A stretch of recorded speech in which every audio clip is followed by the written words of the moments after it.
Melis? Bir şey mi oldu? Kimsin sen?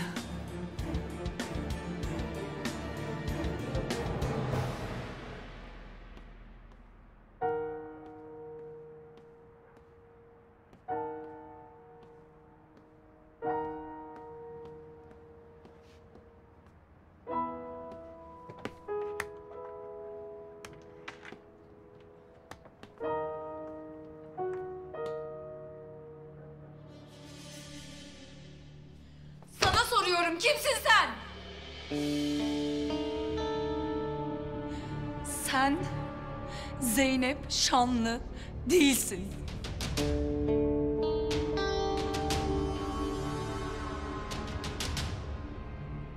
Cevap ver, kimsin? Polisi arıyorum. Dur, dur!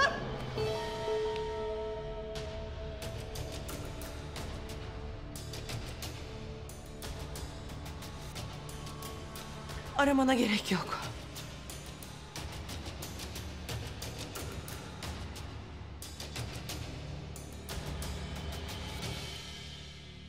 Sana zaten söyleyecektim. Neyi söyleyecektin bana? Ha? Neyi?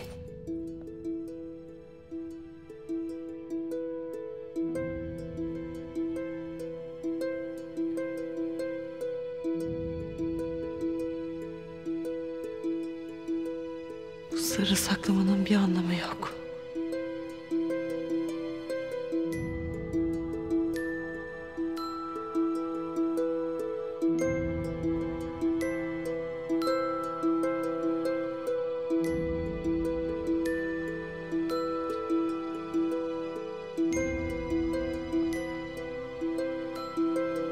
Kimsin sen?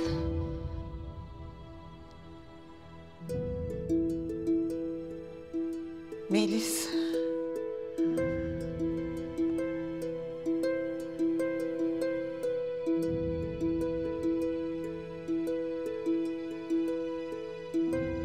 Benim.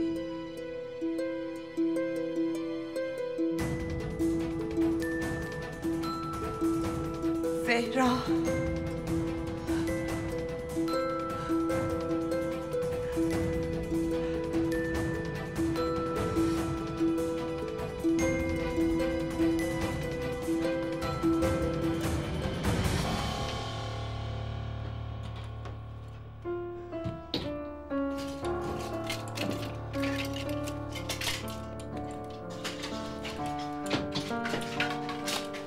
Yok.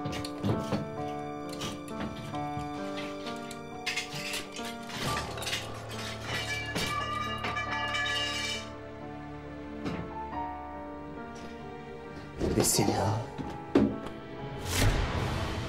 Bu Zehra'nın günlüğü. Bu günlüğün burada ne işi var? 2 yıl önce kaybolmuştu. Hayır. Sen Zehra olamazsın.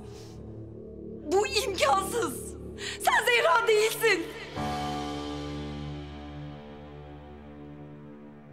Biliyorum.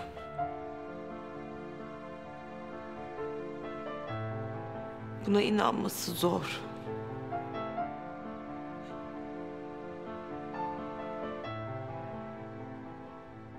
Yüzüm değişti.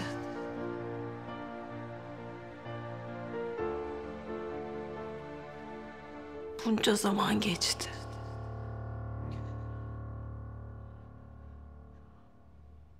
Ama gerçek bu. Ben Zehra'yım.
Bugün o 100 komiser kendisini yine sen olarak tanıtıp beni kandırmaya çalıştı.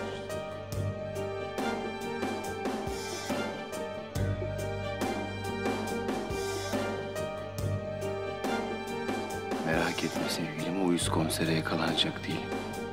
Sen huzur içinde kalbimde uyumaya devam et. Sevgilin Zehra'yı kimse incitmeyecek.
Her şey bitti artık. Benim kim olduğumu biliyor.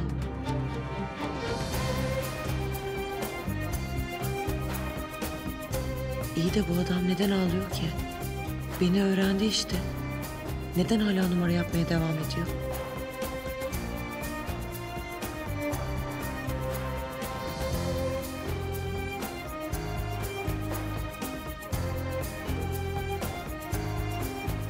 Zehra. Hala bana oyun oynuyor. Burada daha fazla duramam. Kaçmam lazım.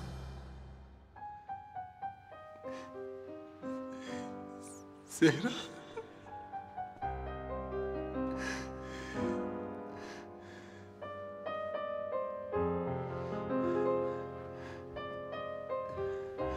Kendini benden neden gizledin?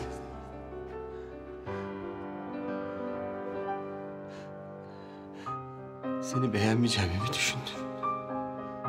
Hayır, bu adam Ziya olamaz. Beni kandırmaya çalışıyor. Ben seni hep sevdim. Ve hep seveceğim.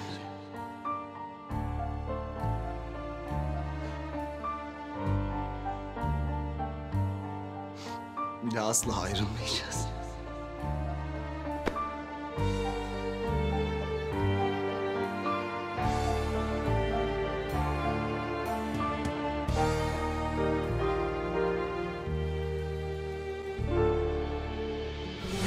Dur. Gitme ne olur.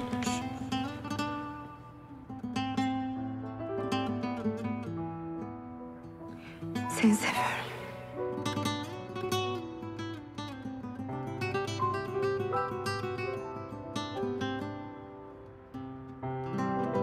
Sen ne dedin? Ne dedin? Seni seviyorum dedim. Seni çok seviyorum.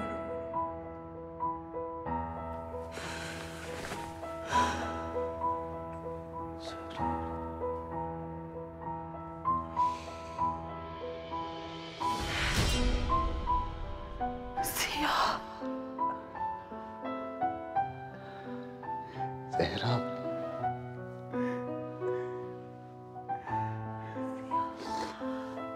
Ah, benim Zehra. Benim Zehra. Ya sen misin gerçekten? Benim.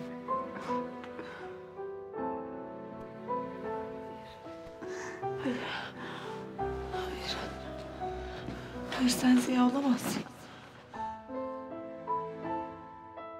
Ziya öldü. Sen yalan söylüyorsun. Ziya değilsin sen. Evet, haklısın.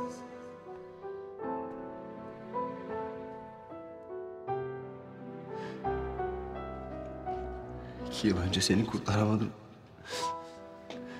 İşte o gece öldüm ben.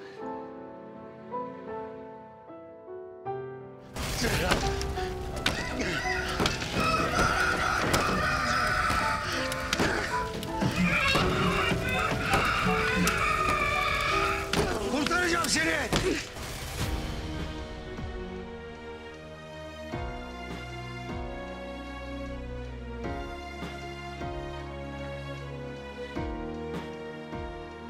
Seni kurtaramadığım için 2 yıl boyunca her gün öldüm ben Zehra.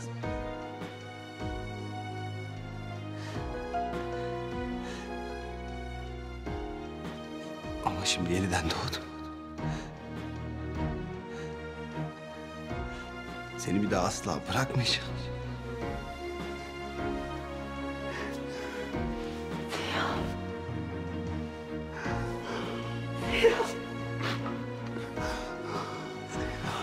Zehra.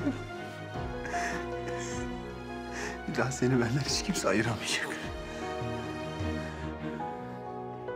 Seni benden almalarına izin vermeyeceğim bir tane.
O kulübeden niye beni kurtarmadın ha? Ya senin yüzünden yüzümü değiştirmek zorunda kaldım ben.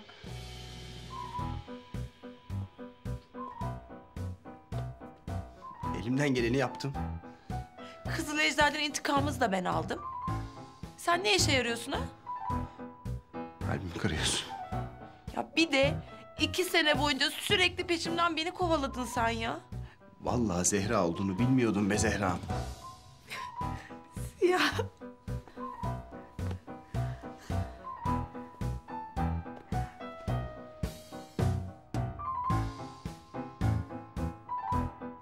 Zehra'm.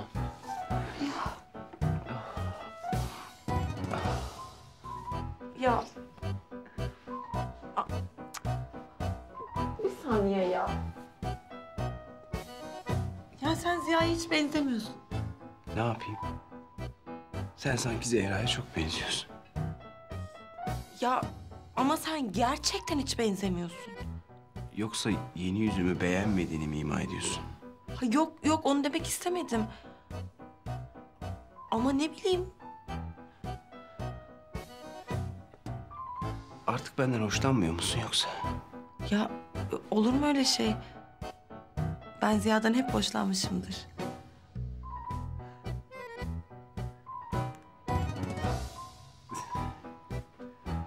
Çok tatlı olmuşsun.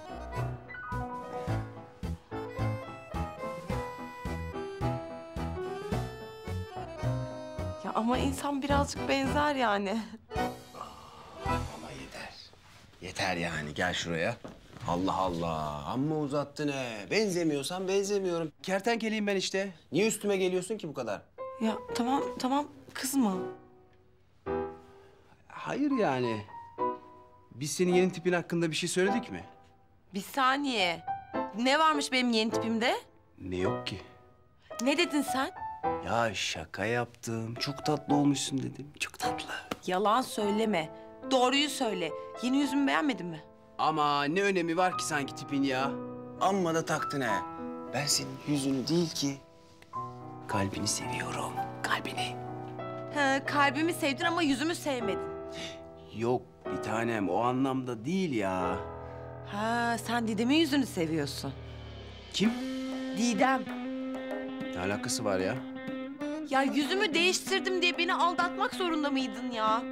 Ne diyorsun Zehra ya? Oysa ki ben yüzümü değiştirdikten sonra tek bir erkeğe bile bakmadım. Ben de hiçbir kadına bakmadım. Yalan söyleme. Didem'e baktın. Didem'e bakmadım ben. Bakmadım Didem'e ya. Allah Allah. O Zeynep var ya o uyuz kız. O uyuz kız var ya tanırsın. Ben o uyuz kızı kıskandırmak için Didem'e öyle yaklaşırmış gibi oynadım yani. Anladın mı? Yoksa benim kalbimde bir tek sen vardın. Aptal. Zeynep benim. Zeynep sensin. Evet tamam o zaman Zeynep sensen. Ben Zeynep o zaman ben seni aldatmamış sayılıyorum. Gülmesene ya. Ne? Bana hiç çekmemişsin. Sana hiç çekmemişim. Seni de biliyoruz hanımefendi. Ya bak sinirlendim. Sen o Murat'ı ilk gördüğün günden beri dibinden ayrılmadın be. Aa, ne saçmalıyorsun sen be? Ne saçmalıyorsun? Hayret bir şey neyse. Neyse sinirlenmeyeceğim. Sonuç olarak Murat benim, sen benim peşimden. Yine beni benimle aldatmış sayılıyorsun. Bir şey olmuyor yani sıkıntı yok. Ya gülmesene be. Tabii şimdi böyle bir şey var. Cazibeme karşı koyamadın. Bak hala konuşuyor. Ne yapayım? Gel buraya. Çok özledim seni. Çok.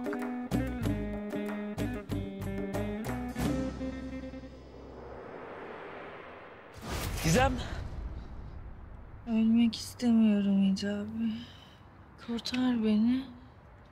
Gizem. Hadi uyan artık. Bırakma beni Hicabi. Gizemciğim. Seni hiç bırakır mıyım? Bak yanındayım. Hadi uyan. Ne kadar ömrüm kaldı Hicabi?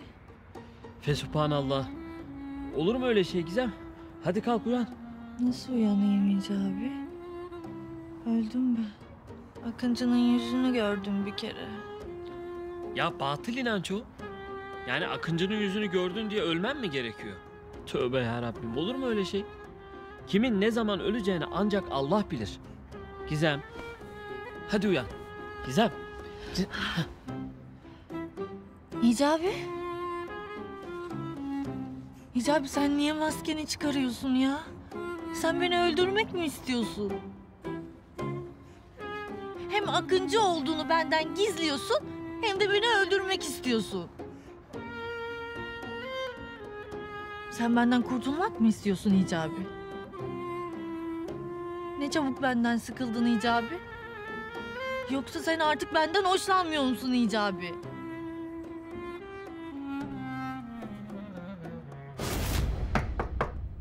Zeynepciğim.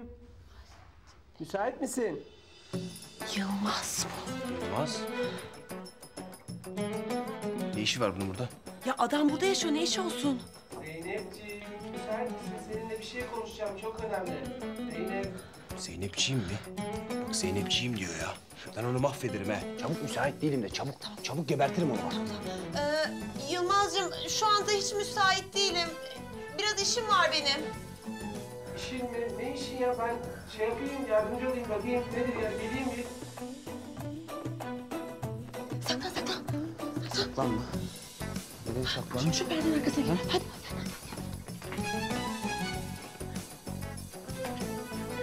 Çabuk yolla onu bak sinirleniyorum çok fena yaparım.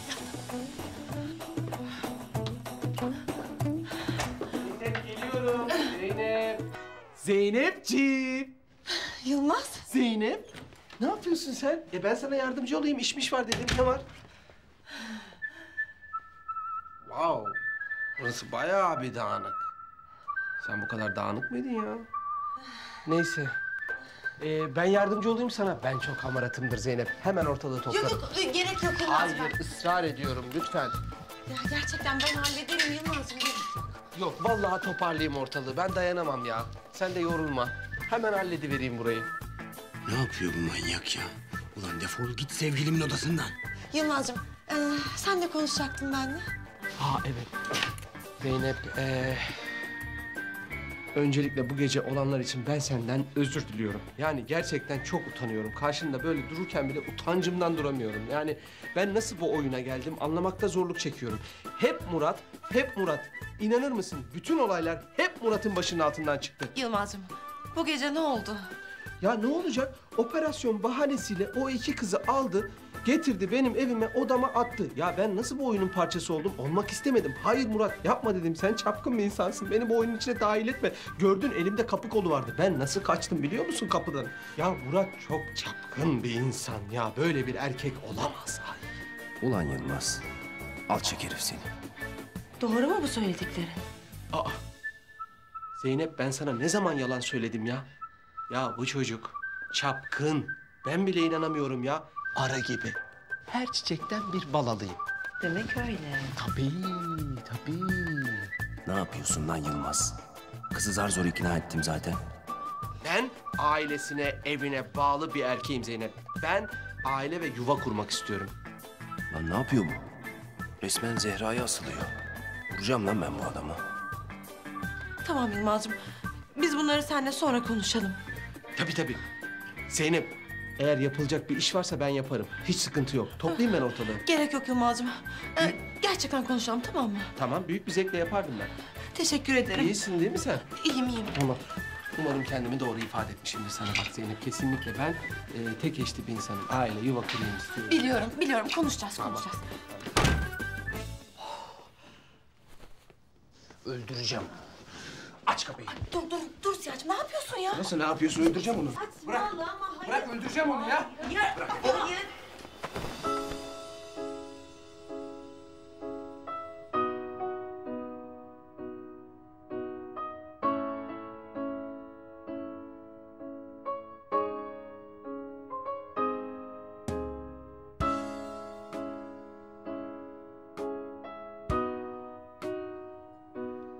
Canım.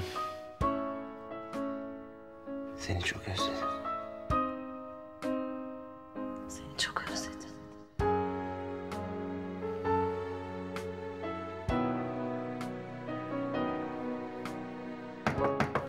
Zehra içeride misin? Melisa.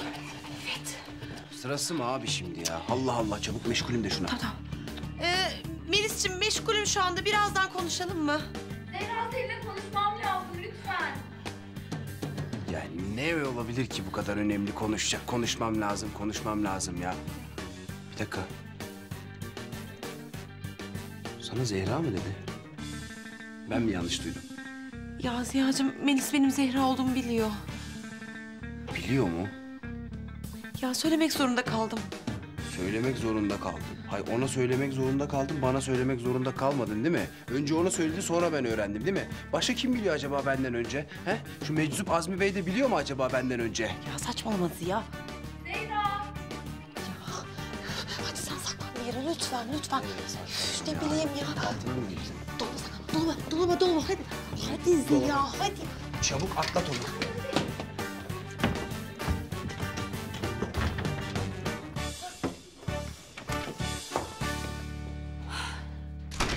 Zehra. Benim seninle konuşmam lazım. Ya tamam canım geçti. Zehra, lütfen ne olur bana her şeyi anlat. Ya sen oradan nasıl kurtuldun benim aklım ermiyor. Yüzün nasıl değişti? Ya maskeli kız ne ara oldun, nasıl oldun? Ne olur bana her şeyi anlat. Ben sabaha kadar uyuyamam. Melis'cim yarın anlatsam olur mu? Zehra ne olur. Bak uyuyamam gerçekten. Benim her şeyi bilmeye ihtiyacım var. En kısa detayına kadar, ayrıntısına kadar anlat tamam mı lütfen? Ben gerçekten hiç müsait değilim. Zehra? Zehra bu odanın hali ne böyle? Sen hiç böyle bir insan değildin. Aa, bak şunları toplayalım birlikte. Sonra bana anlatacaksın tamam mı her şeyi? Ya gerek yok ben yaparım. Sen de bir ses duydun mu? Yo duymadım. Ah dışarıdan gelmiştir. Çok ses var dışarıda. Ya bak Zehra çok dikkatli olmalıyız tamam mı? Murat komiser senin peşinde. Ha biliyorum Melis'ciğim. Ya adam inatçının teki çıktı sürekli maskeli kızı soruyor. Ya aynı rahmetli Ünsal eniştemiz gibi. O nasıl kafayı kertenkeleye taktı? Bu da maskeli kıza taktı. Biliyorum. Murat gerçekten onun kafası hiç şey değil biliyorum Melis'ciğim. Tamam ama yine de çok dikkatli olalım tamam mı? Her an karşımıza çıkabilir. Melis'ciğim ben toplarım. Ya tamam ben bunları koyayım dolaba sen şu arkadakileri topla hadi. Melis'ciğim gitme. Dolaba gitme dolaba gitme. Ya topla işte onları hadi. Açma.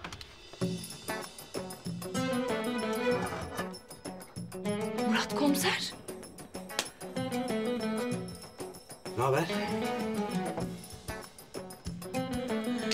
Eyvah yakalandık. Merak etme Melis'ciğim ben halledeceğim. Pis sapık senin orada ne işin var?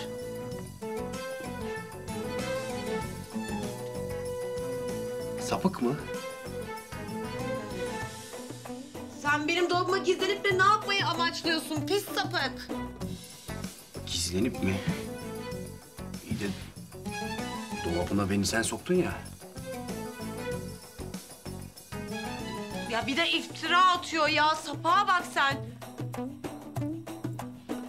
Sapık mı? Bir dakika ya. Bir dakika olmaz öyle. Sen soktun beni odana. Dolabının içine de sen soktun, odana da sen soktun. Ya bir saniye ya ne oluyor burada? Ya Zeynep'ciğim Murat komiser ne diyor? Gerçekten o dolaba sen mi soktun? İftira atıyor Melis'ciğim. Vallahi iftira değil Melis. O dolaba gir dedi, ben de girdim dolaba. Nasıl ya? Zeynep gerçekten Murat komiseri dolaba sen mi soktun? Ya Melis'ciğim bana inanmıyorsun da şu adama mı inanıyorsun? Allah aşkına şunun tipine bak. Hiç güvenilir bir adam mı bu? Vay be. Demek şimdi böyle oldu ha? Az önce seni çok özledim diyordun bana.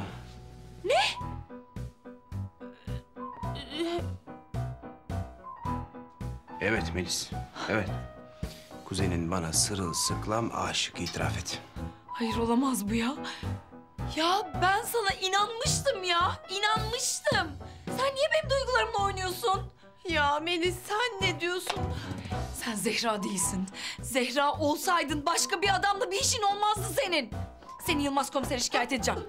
Dur Melis'ciğim ne olur dur. Ben sana her şeyi anlatacağım. Ya daha ne anlatacaksın ya? Her şey ortada işte.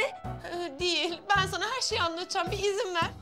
Ya her şeyi anlatacakmış her şeyi. Ne anlatacaksın acaba? Ya siz ikiniz ne çeviriyorsunuz ya? Melis gerçekten her şeyi açıklayacağım.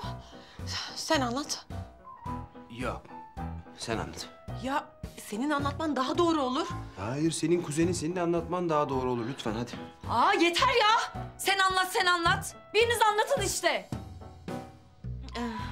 Melis'ciğim ben teknik olarak Ziya'yı hiç aldatmadım. Öyle mi canım? O zaman bu adam kim? Ziya mı? Ya sen benimle dalga mı geçiyorsun?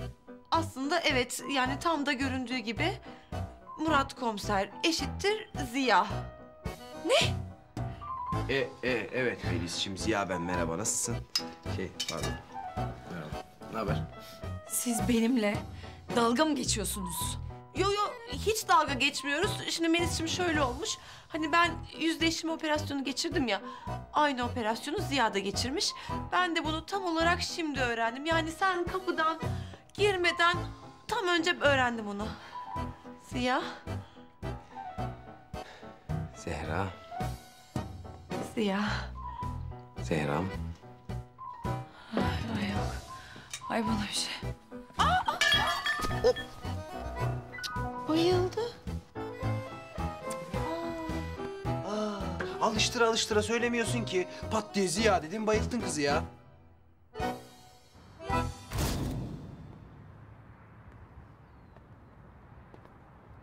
Dediğim gibi Hicabi. Seninle evlenemem. Daha önce de söylemiştim. Polisin aradığı biriyle hayat kurmam mümkün değil. Ben sensiz yaşayamam Gizem. Bana bunu yapma. Ben seninle evlenip güzel bir aile kurmak istiyorum. Tamam o zaman. Bunun tek bir çözümü var. Bu kostümü çıkaracaksın, bir daha da hiç giymeyeceksin. Akıncı olmayacaksın Hicabi. Böylece polis de seni aramayacak. Söz veriyor musun Hicabi? Akıncı olmayı bırakacak mısın? Gizem, aile kurmak benim için akıncı olmaktan daha önemli. Biliyordum.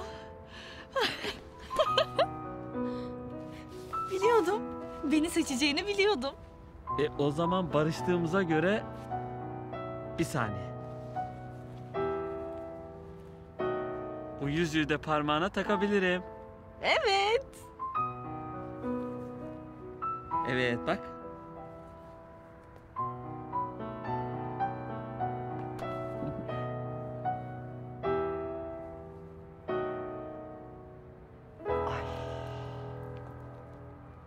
Ay bu deli Kenan damadıma bir şey yaparsa ben ne yaparım? Ay damadım başına bir şeyler gelirse, bir fenalık yaparsa ben yaşayamam.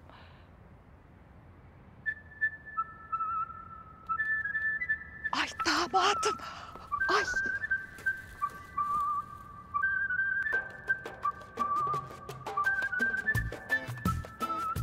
Bir daha hiç ayrılmayacağız değil mi sevgilim? Hiç ayrılmayacağız sevgilim. Ay. Görüyor musun sen? Sonunda benim kızım da anladı Akıncı'nın doğru kişi olduğunu. Ay Allah'ım sana çok şükür olsun ya Rabbim. Kızım Hicabi'yi değil, Akıncı'yı seviyor.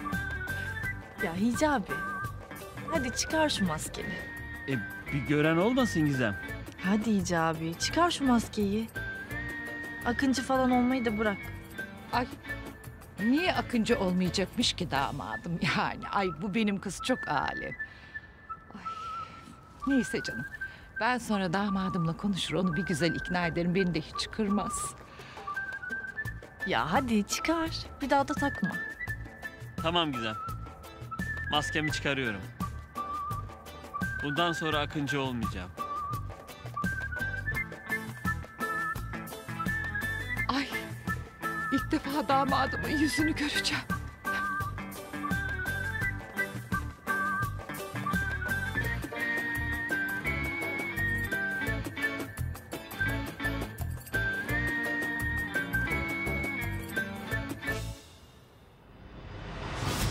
Damadım. Ay hayır olamaz. Yani bu müezzin Akıncı olamaz. Ay hayır. Hayır hayır. Hadi hemen evlenelim Hicabi. Ay.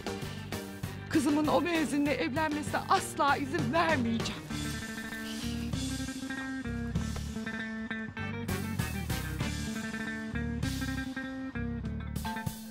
Allah Allah, bu saatte kim ola ki bu ya? Alo. Yılmaz komiser. Ben Ayla Gizem'in annesi. Ayla Hanım. Yılmaz komiser. Ben Akıncı'nın nerede olduğunu biliyorum. Hemen gelin hemen tutuklayın onu. Bir dakika Akıncı mı dediniz? Evet Akıncı. Bizim mahalledeki koruluğun orada. Yalnız kaçmadan hemen gelin. Yakalayın hadi çabuk. Ulan Akıncı bu sefer elimden kurtulamayacaksın. Senin sayende kertenkeleyi de yakalayacağım ben. İkinizi var ya kodese tıkacağım. Böyle kafanızı gözünüzü yaracağım lan bu sefer. Kızımla evlenmene asla müsaade etmeyeceğim.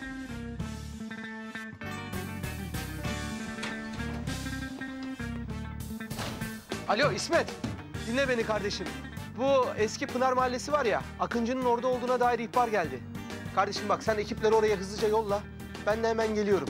İsmet, dikkat edin ha. Hadi kardeşim. Hadi Melis. Ay Başarabilirsin. Melis'ciğim iyi misin? Ya ben de akıl mı bıraktınız ya? Bana bakın. Siz ikiniz beni kandırmıyorsunuz değil mi? Ya haklısın, her şeyi çok hızlı öğrendin. Melis'ciğim istersen seni odana götüreyim ha? Melis, bu öğrendiklerini kimseyle paylaşmazsın değil mi? Ya ben ne öğrendim ki? Sen Zehra, sen de Ziya'sın öyle mi? Buna kim inanır ki?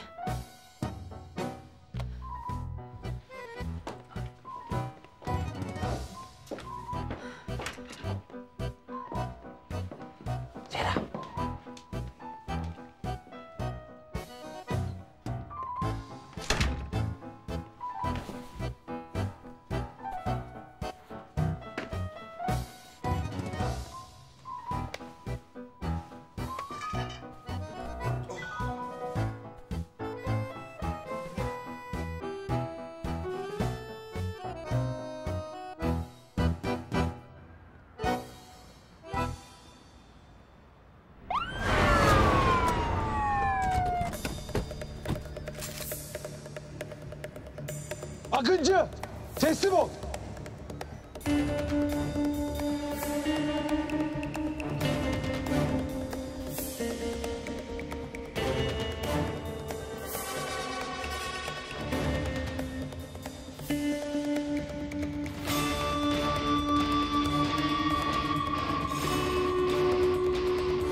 Hicabi. Korkma güzel. Akıncı, yüzünü dön.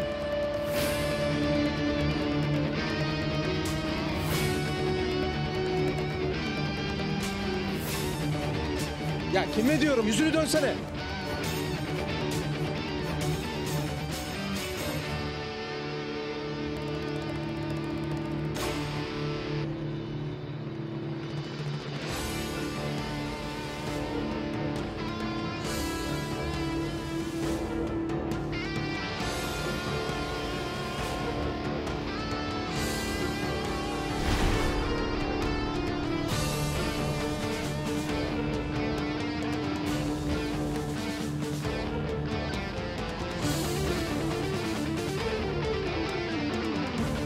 Hicabi.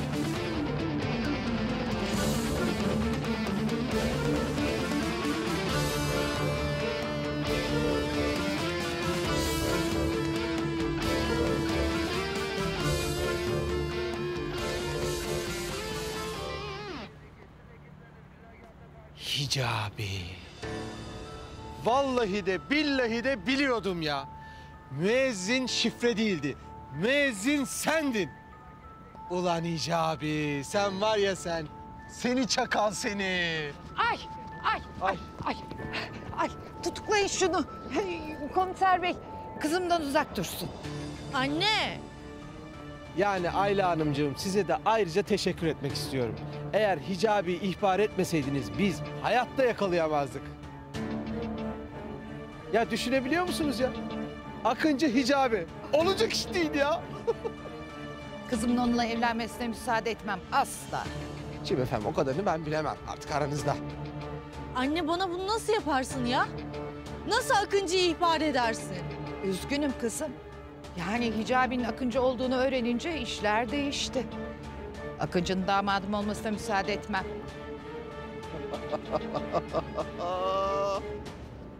Hicabi efendi.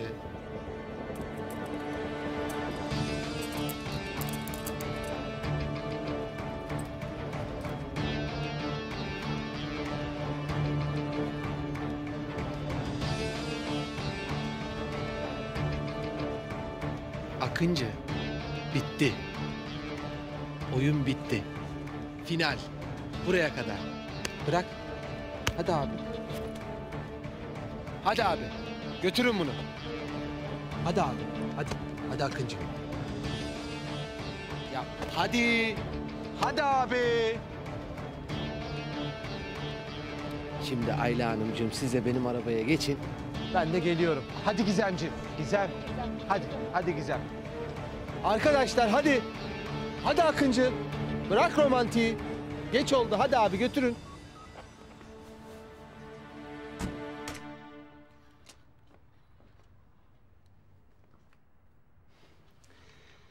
Beni çok beklettin. Aa. Sen ne yapıyorsun burada? Ne yapayım seni bekliyorum. Ay gel bakayım sen şöyle buraya biraz çık. Kapıyı kilitleyelim artık. Yeter çok sıkıldım. Sabahtan beri yani anladın sen. Ha? Oldu mu? Oldu tabii gel. Gel.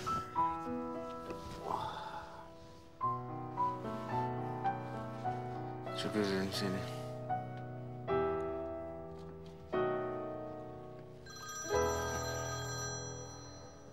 Allah'ım ya Rabbim sırası mı şimdi ya? Yılmaz. Rahat yok. Adam kabus. Adam kabus. Efendim Yılmaz. Ya oğlum neler oldu neler lan? Ne olduysa oldu oğlum ya. Allah Allah. Gecenin körü niye arıyorsun beni rahatsız ediyorsun ya? Oğlum uzun zamandır peşinde olduğumuz suçluyu yakaladık. İyi Yılmaz tamam aferin bravo sana. Getireceğim ben plaketini yarın sana. Hadi öpüyorum görüşürüz hadi bay bay. Bir dakika oğlum. Bak kimi yakaladığımı sormayacak mısın? Tamam Yılmaz tamam. Kimi yakaladın? Hadi söyle de kapat telefonu uyuyalım artık. Oğlum Hicabi'yi yakaladık Hicabi. Hicabi'yi mi yakaladın? Tabii oğlum Hicabi'yi yakaladık. Yılmaz sen kafayı mı yedin oğlum? He? Hicabi'yi niye yakalıyorsun? He? Manyak mısın sen? Niye yakalıyorsun Hicabi'yi? Üyesin adamı niye yakalıyorsun sen ya? Bırak onu çabuk sal evine gitsin adam.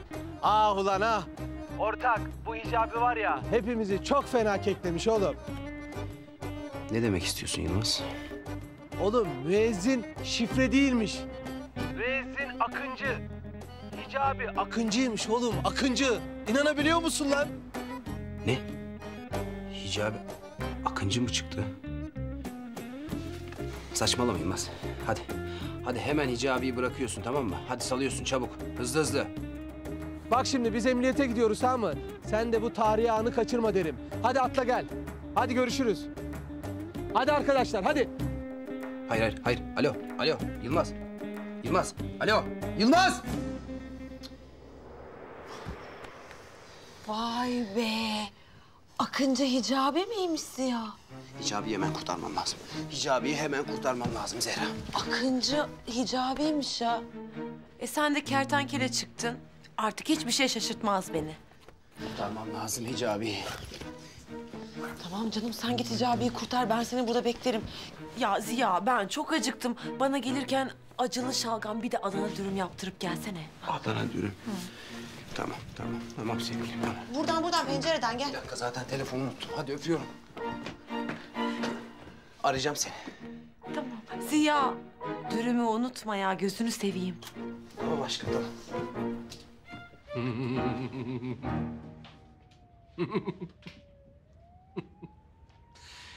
Ne oldu Akıncı? Öyle oturuyorsun orada. Nasıl yakaladım ama seni? Tam böyle aksiyonun içinde ensene bindim. Ayla Hanım. Vallahi size de teşekkür ederim. İhbarınız olmasaydı ben Akıncı'yı yakalayamazdım yani.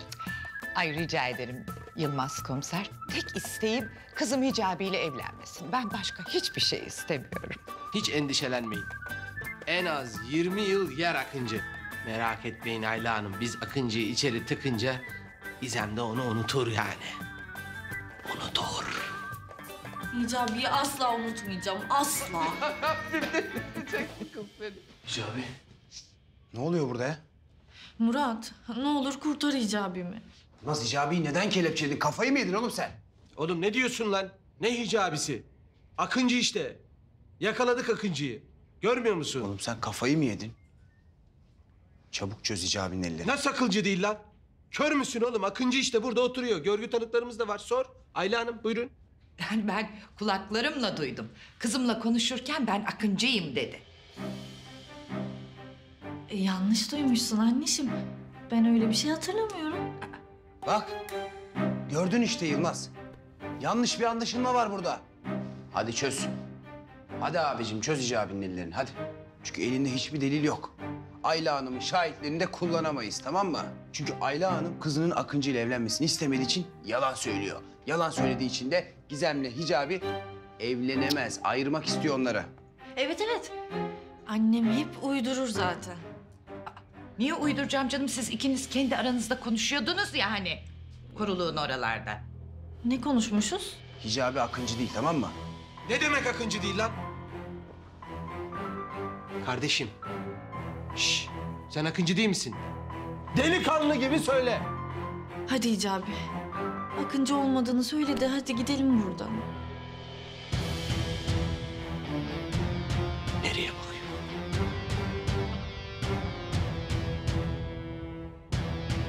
Hicabi. Hadi güzel kardeşim. Yılmaz komisere Akıncı olmadığını söyle.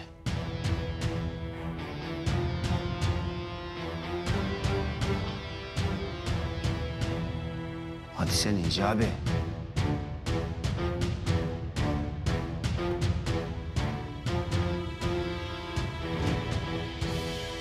Tabii. Söylemesine ne gerek var? Çünkü o da biliyor ki Akıncı olmadığını. Değil mi Hicabi? Konuşsana Hicabi. Konuşsana. Hadi Yılmaz. Ver şu anahtarları Yılmaz. Yılmaz ver şu anahtarları. Anahtar vermem. Çek elini ya. Bırakır mısın ya? Bana bak ver şu anahtarı. Ya. İşte burada. Burada bak. Hicabi. Hadi be güzel kardeşim. Hadi uzat ellerini çözeyim. Ay Yılmaz komiser ne oluyor burada yahu? Ay siz bunu yakaladınız ya. Bir şey yapın. Hayır anne. Akıncı'yı yakalamadılar. Deliller yetersiz. Hicabi Akıncı olduğunu söylemedi ki. Ay ne demek deliller yetersiz? Zaten hiçbir suçlu olduğunu söylemez ki. Ay bu ne saçmalık Allah aşkına bir şey yapın Yılmaz Bey. Hayır Murat. O kelepçeyi çözersen, onu serbest bırakırsan sen de suçun parçası olursun. Ben böyle bir şeyi affetmem. Akıncı'yı serbest bırakamazsın. Hayır. Ne Akıncısı oğlum ya? Allah Allah. Akıncı falan değil o. Hicabi o. Benim kardeşim o ya. Hicabi hadi kardeşim. Uzat şu ellerini çözeyim hadi.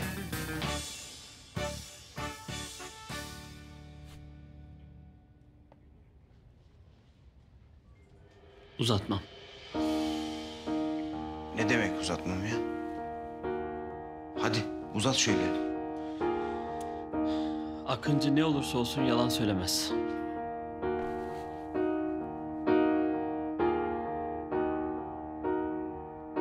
Yılmaz komiser.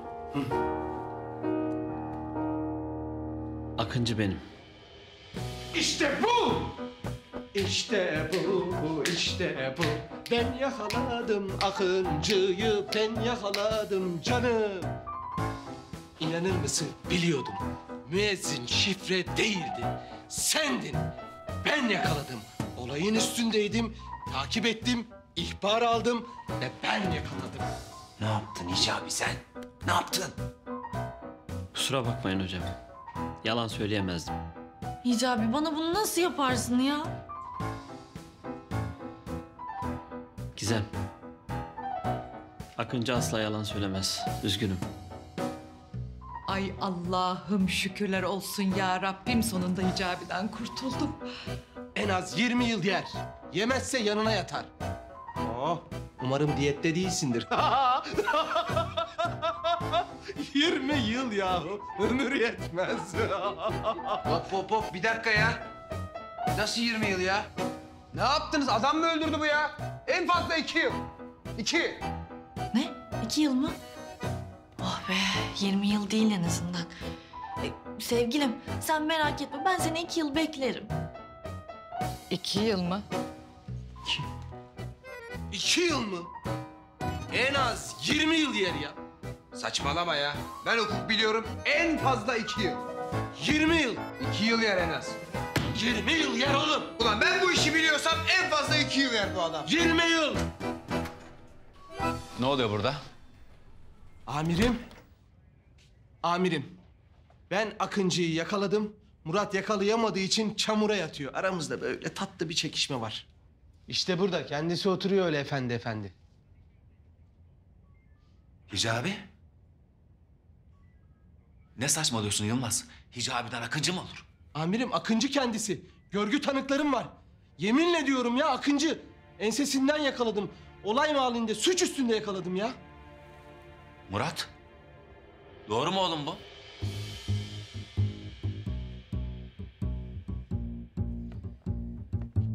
Maalesef amirim. Hicabi? Kalk ayağa kalk ya. Buyurun amirim.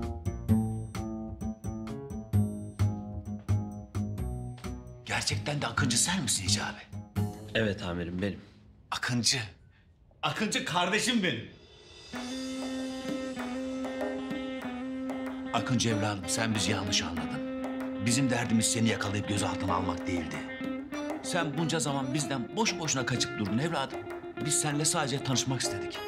Yoksa bizim derdimiz seni yakalayıp kovalamak değildi. Bir dakika amirim ne yapıyorsunuz siz ya? Ne oluyor burada ya? Suçlu bu adam ya. Yıllarca peşinden koştuk bunun. Gece demedik, gündüz demedik. Kabuslarıma kadar girdi ya. Ne suçlusu Yılmaz? Akıncı bizim kahramanımız. Akıncı mazlumların dostu, zalimlerin can düşmanı. Akıncı yolda kalanın, darda kalanın tek dostu. Akıncı bir halk kahramanı lan! Ya halk kahramanı da biz bu adamı 2 yıldır sabah, gece, gündüz kovalıyoruz amirim ya. Biz neyin kahramanıyız ya? Ben neyin kahramanıyım ya? Ben amirim ya. Perişan oldum, ailemi göremedim ya.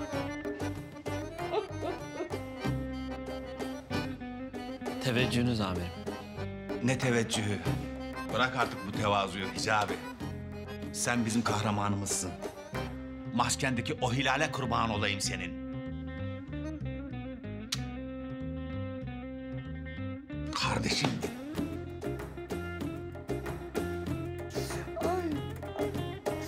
Canım benim. Derhal çöz Akıncı'nın ellerini. Ya kusura bakmıyorsun Akıncı bak. Hiç olayları kişisel algılama. Biz de işimizi yaptık. Böyle darılmak, gücenmek yok. Seviyoruz biz seni. Olur böyle şeyler Yılmaz komiser. Akıncı. Alnındaki hilale ben de kurban olayım. Gel bir öpeyim seni alnından. Darılmak yok. Tamam. Kişisel alma sakın hiçbir şey. Sakın. Ay ne oluyor Allah aşkına bana bir izahatte bulunun. Ne oldu anneciğim? Biraz önce gülüyordun ama. Bak, son gülen iyi gülermiş. Bu arada ne içersin Akıncı kardeşim? Amirim ben zahmet vermeyeyim, sağ olun. Ya ne zahmeti? Buraya kadar gelmişsin. Hiç öyle şey olur mu? Madem öyle o zaman ben bir açık çayınızı içerim. Yılmaz oğlum, koş 2 tane çay kap. Benimki de demli olsun. Yılmaz. Bana da bir orta şekerli Türk kahvesi. Hadi abiciğim. Hadi abi. Bana da bir marki sade. Ay madem öyle ben de bir karamel macchiato alayım. Vay be. Demek Akıncı sensin. Senin Akıncı olmana çok sevindim. Sen dini bütün, ehli müslim, dürüst, cesur. Senin gibi bir kahramana gerçekten ihtiyacımız vardı. Eyvallah Yılmaz'cığım. Suyunu koymamışsın ama idare edeceğiz artık. Bundan sonra önemli operasyonlarda senin de katkılarını bekliyoruz Akıncı. Teşekkür ederim abim. Seve seve. Emniyet teşkilatının emrindeyim efendim. Yılmaz, seni de bilmeni istiyorum. Akıncı kardeşimiz bundan sonra bizimle birlikte olacak. Bizimle birlikte olacak derken yani Evet, şöyle söyleyeyim. Murat Komiser ve Akıncı önemli operasyonlarda birlikte olacaklar. Sen de onlara destek olacaksın.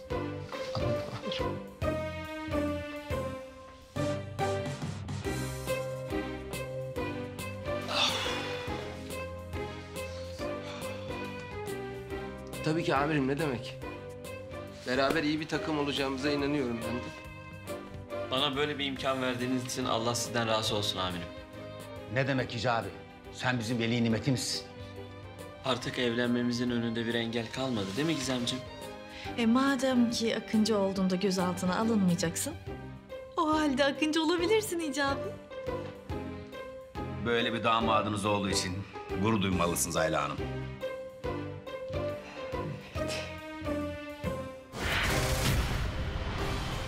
Siz Sayın Akıncı, nişanlınız Gizem Çakır'ı hiç kimsenin etkisi ve baskısı altında olmaksızın kendi öz iradenizle eşiniz olarak kabul ediyor musunuz?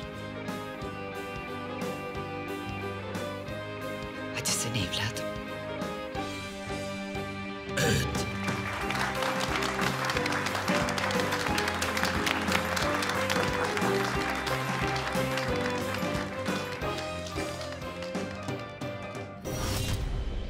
Bu arada şunu da unutmadan söyleyeyim. Akıncı'nın kimliği bir devlet sırrıdır. Ve bu odadakiler bu bilgiyi asla hiç kimseyle paylaşmayacaklar. Tabii amirim. Burada olan burada kalır. Çıkmaz, benden çıkmaz şahsen. Bu aramızda küçük bir sır amirim. Merak etmeyin, kimseye söyleme. Ay başıma gelenler. İyi, o zaman anlaştık. Amirim, her şey için teşekkür ederim. Çaylarımızı da içtik. Siz daha fazla rahatsız etmeyelim. Bize müsaade. Estağfurullah Hicabi, ne demek? Geç kardeşim, geç.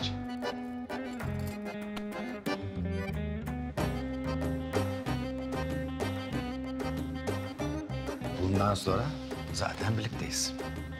Tamam? Tabii ki. Hayırlı olsun güzel kızım.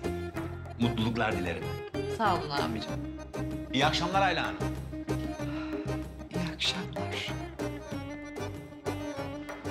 Hicabi, iyi akşamlar kardeşim. İyi akşamlar hocam. Evet çocuklar. Bundan sonra çok daha güçlüyüz. Ne de olsa artık Akıncı da bizimle.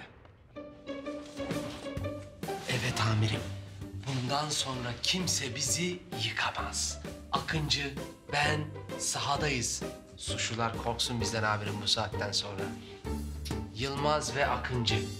Ya da Akıncı ve Yılmaz. Güzel. Yürürüz biz buradan. Yürürüz. Oğlum oran buran oynamasın. Döneklik yapma. Ne diyorsun oğlum sen ya? Benim içimde her zaman Akıncı'ya karşı bir sevgi, sempati vardı. Ama biraz böyle manipüle edilmem lazımdı. Hadi oradan be. Biz niye göremedik hiç? Döneksin oğlum işte. Bal gibi döneksin. Şunun ağzının ortasına çarparım. Sus artık sen, yeter. Gel. Abi, dosya şimdi emniyet istihbarattan geldi. Tamam, sen çıkabilirsin. Amirim hayırdır? İkisi de yaşıyormuş. İkisi de derken? Kertenkele ve Zehra. Olaya bak. Ben biliyordum amirim. Söyledim. Söyledim sana 100 defa. Kimse inanmadı bana amirim. Biliyordum. Olaya bak.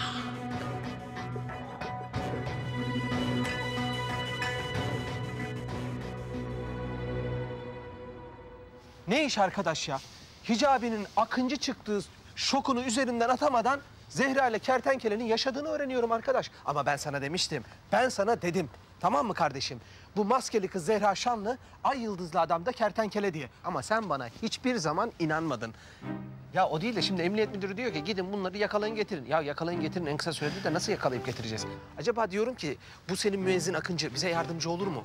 Gerçi benimki de soru. Akıncı müezzin niye bize yardımcı olsun? Niye gitsin Ziya hocasını şikayet etsin, ele versin? Nasıl yakalayacağız birader bunları? Yüzlerini de değiştirmişler. Hayır, ikisi birden yüzünü değiştirmiş. Bari birisi yüzünü değiştirmemiş olsaydı o kanal üzerinden giderdik. Şimdi yüzünü acaba komple mi değiştirdi? Kulak mı aynı, burun mu aynı bilmiyorum ki. Komple yüz mü taktılar buna? Oğlum sen niye konuşmuyorsun lan? Emniyetten buraya gelene kadar ağzını bıçak açmadı ya. Neyin var senin oğlum? Ha? İyi misin? Ne diyeyim ki ben sana Yılmaz? Ha? Ne diyeyim? Allah'ım ya Rabbim ya. Sen bana hiçbir şey deme birader. Öyle mal. Olayları ben çözeceğim.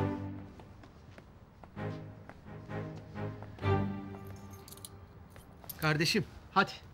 İyi geceler. Eşlik ettiğin için çok sağ ol. Tamam mı? Hadi. Hadi iyi geceler. Eyvallah. Ne yapacağız şimdi ya? Tam birbirimize kavuşmuşken bu da nereden çıktı?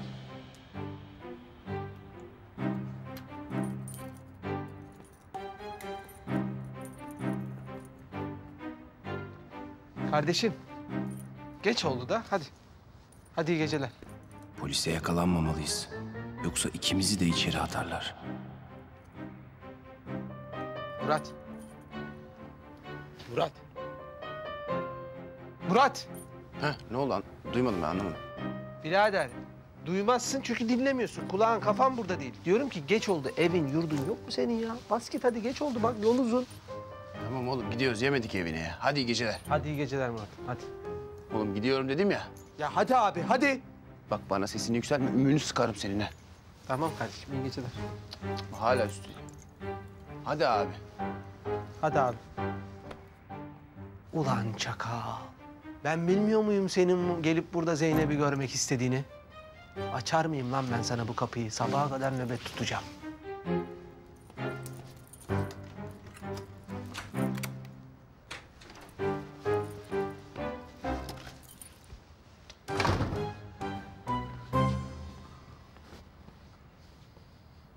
Ulan polisin ikimizin de peşinde olduğunu ben Zehra'ya nasıl söyleyeceğim şimdi? Of lan, of!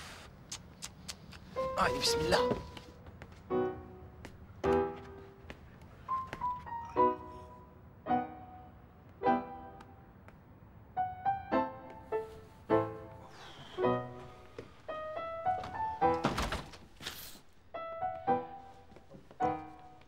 Ne yaptın? Kurtardın mı Hicabi'yi? Kurtardım bir tanem. Kahraman sevgilim benim.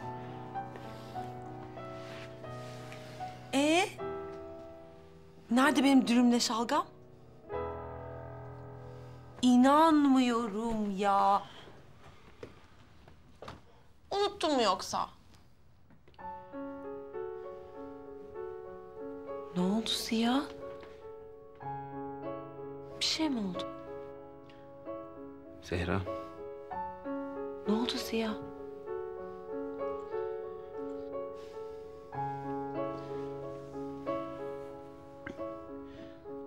Polis ikimizin de yaşadığını biliyor. Yılmaz peşimizde.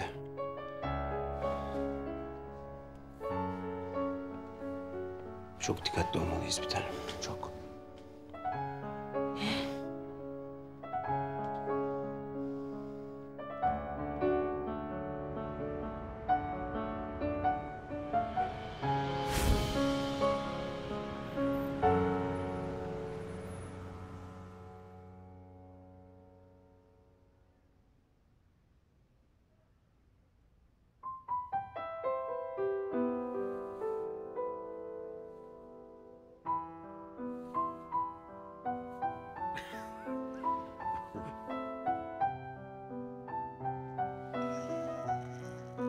Günaydın Ziya. Günaydın Zehra. Elini tutayım. Heh, tamam. Bak şimdi 48 saat uyurum biliyor musun? Vallahi uyurum.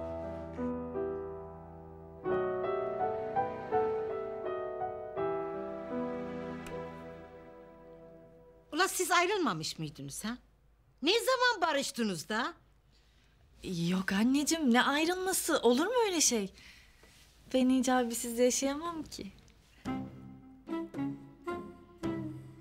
Kızım. Ha sen ben Akıncı'yla evleneceğim demedin mi ha?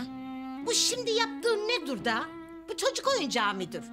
Bir Akıncı'yla evleneceğim diyorsun. Bir Hicabi'yle evleneceğim diyorsun. Bu nedir da? Ulan oğlum, senin Meryem'e yaptığın reva mıdır ulan? Ha? Üzdün kızı. Ben ne yaptım baba? Elini körünü yaptın. Ulan Süslü Aynan'ın kızı Akıncı'yla evlenecekti. Sen de Meryem'le evlenecektin ha? Bu kız ne yapacak ha? Kızım, üzülme. Bu da gelir geçer ha? Ya enişteciğim ne üzülmesi ya? Mutluluktan havalara uçuyorum. Akıncı sonunda bana kaldı. Ne? Ben Akıncı'ya vuruldum teyzeciğim. Bundan sonra Hicabi sadece beşik kertmemdir benim. Akıncı'ya mı vuruldun? Evet teyzeciğim. Ulan kızım. Abi seninle Hicabi'nin arasını bulmak için bu kadar uğraştık. Boşuna mı uğraştık da? Ay, olur mu öyle şey teyzeciğim ya? Hicabi benim beşik kertmemdir. Dünya ahiret yani. Uy. Hadi kalk. Kalk sarılayım sana. Kalk sarılalım gel. Mantıklı. Sana ömür boyu mutluluklar dilerim Gizemciğim. Allah bir yastıkta kocasın inşallah. Amin Jonciğim. Darısı senin başına. Hadi inşallah. Asiye, ha burada neler oluyor? Sami Efendi, vallahi ben hiçbir şey anlamış değilim da. Baba, anne. Hadi herkes mutlu olduğuna göre artık kahvaltı hazırlayalım. Kahvaltıya geçelim ha? Durun. Bir fikrim var. Şimdi hepimiz Zeynep'in kafesine gidelim ve kahvaltıyı orada yapalım. Mantıklı. Olur be kankacığım seni mi kıracağım? Hadi gidelim. Hadi Jonciğim. Hadi. Demek yaşıyor. Biliyordum ya. Yaşadığını biliyordum o sahtekarın. Sahtekar. Sahtekar kertenkele. Sahtekar imam. Gerçek imam benim. Ya baba bir sakin ol Allah aşkına. Yakalayacağız kertenkeleyi. Sen sus. Saygısız. Hissediyorum ya. Evet.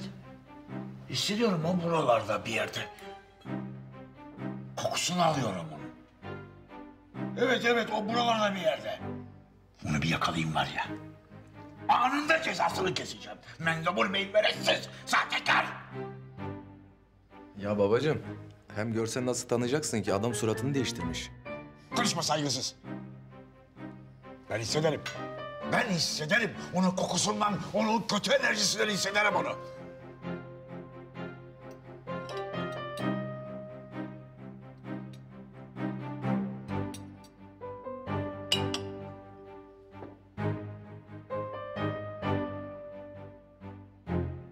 Murat evladım, bu kertenkeleyi ne zaman yakalayacaksınız? Ne? Kim? Kertenkele.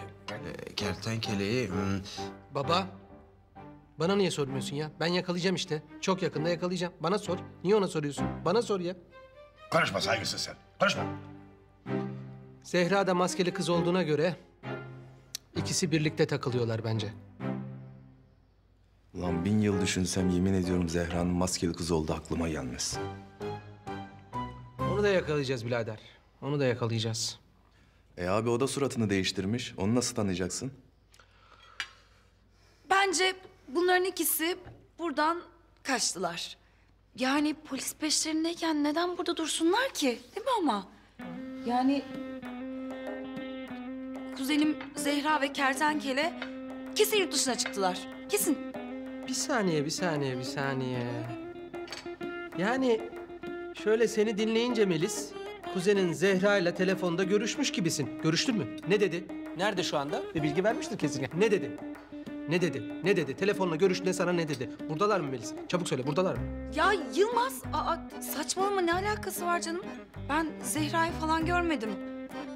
Hem görsem nasıl tanıyacağım? Yüzü değişti diyorsunuz. Allah Allah. Melis, beni dinle. Bak, eğer sen de suçluya yardım ediyorsan suçun parçası oldun demektir. Sonra ben Yılmaz söylemedi, haberim yoktu, suç olduğunu bilmiyordum. Olmasın lütfen. Demedi, deme. Ben burada söylüyorum. İkisi buradalar. Hiçbir yere gidemezler. Diyeceksiniz ki niye?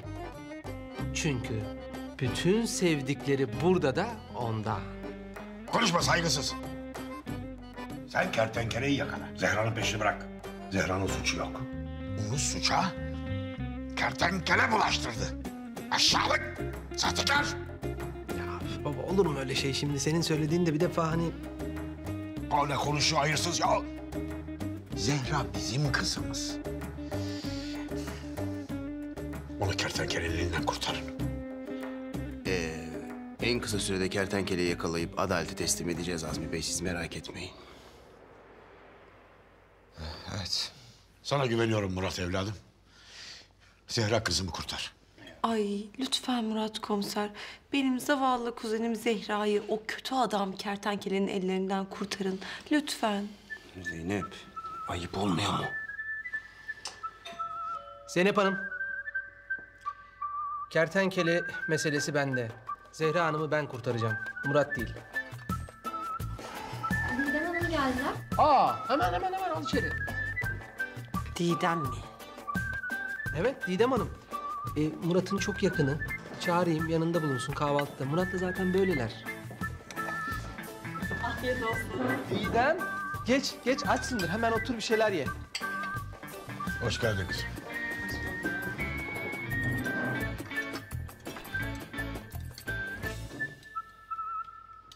Merhaba Muratcığım. Merhaba Didem. Muratcığım mı? Ha? Didem biz de Zehra ve kertenkele ile ilgili konuşuyorduk. Şu Zeynep'in ölen kuzeniyle sevgilisi de değil mi onlar? Ölmemişler. Yaşıyorlarmış. Ve çok yakınımızdalar. Bütün mahalleliye söyledim. Herkes gözünü dört açsın. Sen de Didem. Böyle bir bakarak ol. Tamam mı? Tamam hiç merak etmeyin siz.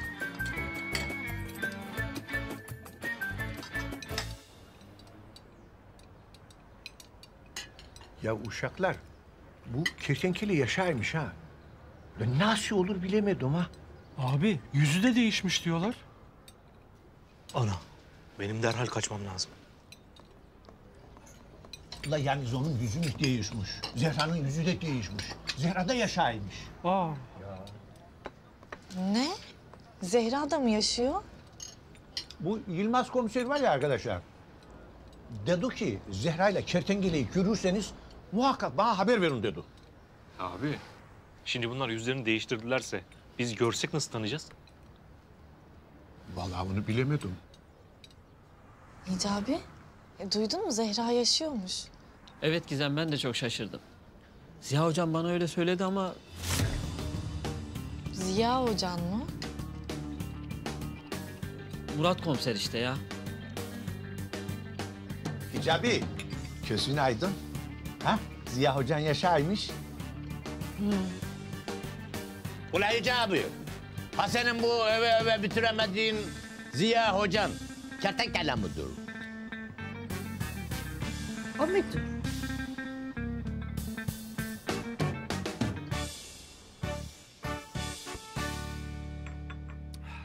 Bizimkiler araştırmışlar Murat. Zehra'nın yüzünü değiştirdiği hastaneyle ilgili hiçbir bilgiye ulaşamamışlar. Zaten ortada kayıt falan da yok. Biliyorsun kertenkelenin yüzünü değiştiren doktorlarla ilgili de hiçbir bilgiye ulaşamadık. Ama benim tezim şu. Bunlar fazla uzaklaşmış olamazlar. Civardalar. Çok yakınımızdalar. Vallahi ben seni yakalayacağına eminim Murat. Ne de olsa benim kahramanımsın. Çek o pis konu Ziya'nın kolundan ya.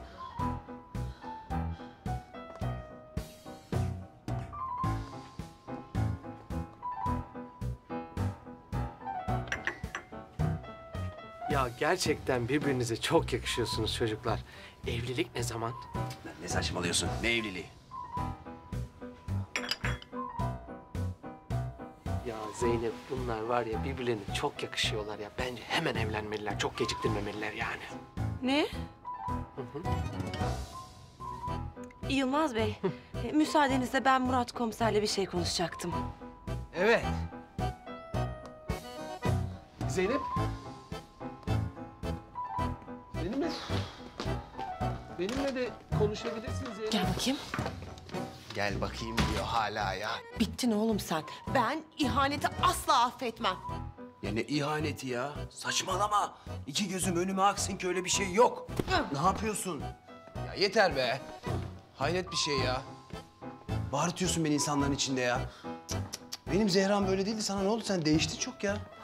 Böyle değildin sen. Benim Zehra'm bana bir fiske bile vurmazdı. Ah Zehra'm. Nerede o eski Zehra'm? Ne dedin sen? Eski Zehra'm bana kıyamazdı ya. Sen... Neyse. Eski Ziya da benim üstüme gül koklamazdı.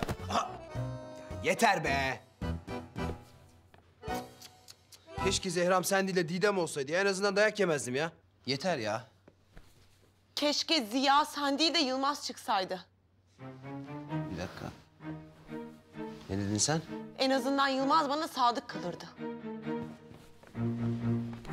Bak Zehra çok ileri gidiyorsun. Senin için hiç iyi olmayacak. Ya çok korktum. Ne yapacaksın? Tutuklayacağım seni. Ay kendini polis sanıyor hala. Garibim. Polisim ben Murat Komiser. Bak kertenkele beni kızdırma. Seni gider Yılmaz'a ihbar ederim. Bak maskeli kız benim canımı sıkma gider seni Yılmaz'a ihbar ederim ha. Ha demek öyle. Öyle tabii. Bunlar hala ne konuşuyorlar ya? Ne bileyim Didem. Ben şimdi gidip ikimizi de Yılmaz'a ihbar edeyim de bakayım hangimizi tutuklayacak ha?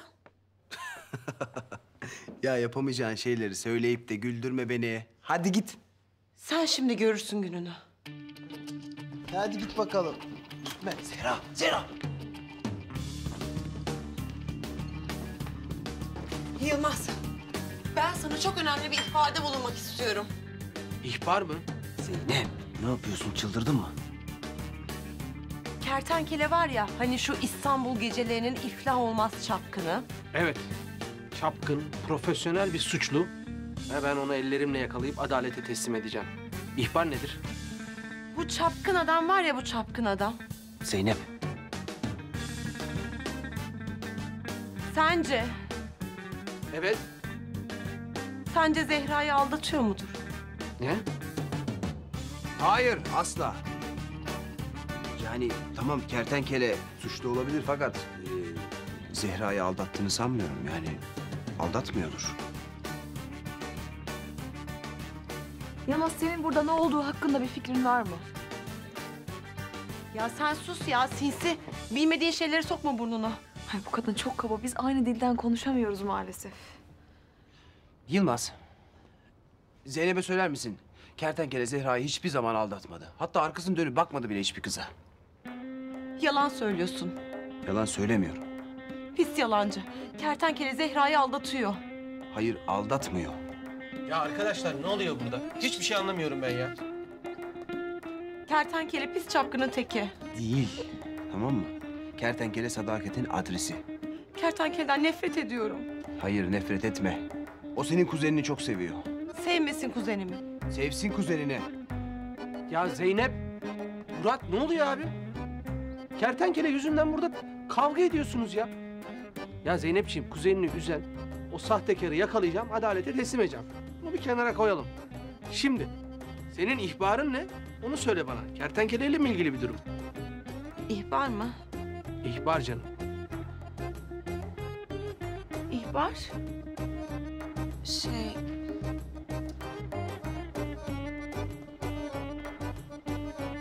Yılmazcığım, bu Murat komiser çok çapkın bir adama benziyor. Siz ona benzemeyin, tamam mı? Ne işim olur bu serseriye? Hiç benzemem. Biz zaten siyahla beyaz kadar farklıyız. Hiç işim olmaz.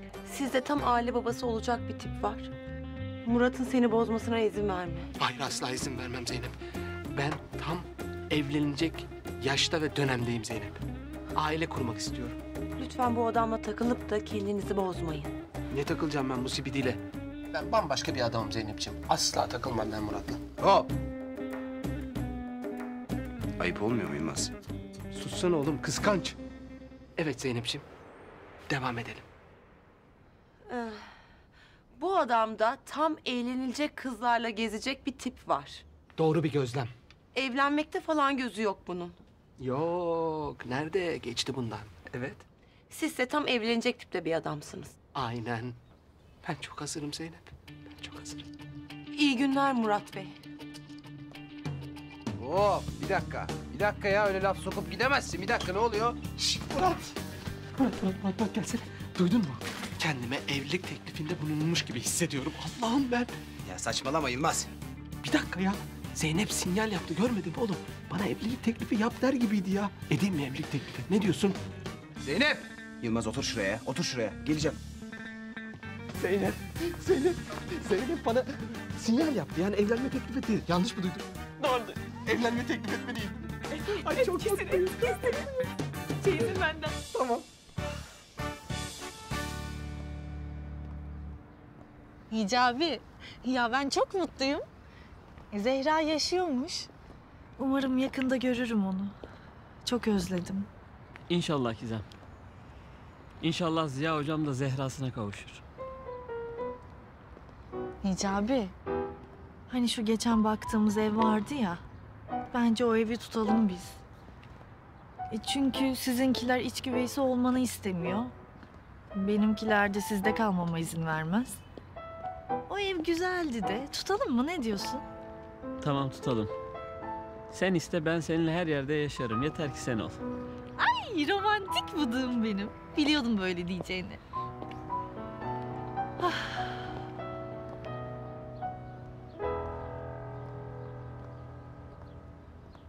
Ne güzel. Akıncı damadımız olacaktı Ayla. Gizem neden Hicabi'yle yeniden barıştı ki sanki? Akıncı bizim damadımız olmasın Kadir. Olmasın yani. Nasıl olmasın? Akıncı benim damadım, Akıncı benim damadım diye dört dönen sen değil miydin karıcığım? Ay lütfen üzerime gelme Kadir. Ay lütfen. Tamam karıcığım, peki. Gelmem. Ben arkadaşlarla buluşmaya gidiyorum. Akşama görüşürüz, tamam? Görüşürüz.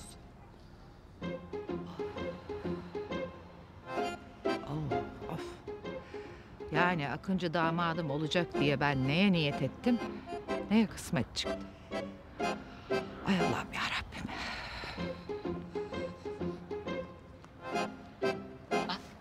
Aa. Gizem, sen ne arıyorsun çocuğum burada? Akıncı damadına ev bakıyoruz anneciğim. Ev mi bakıyorsunuz? Hı hı.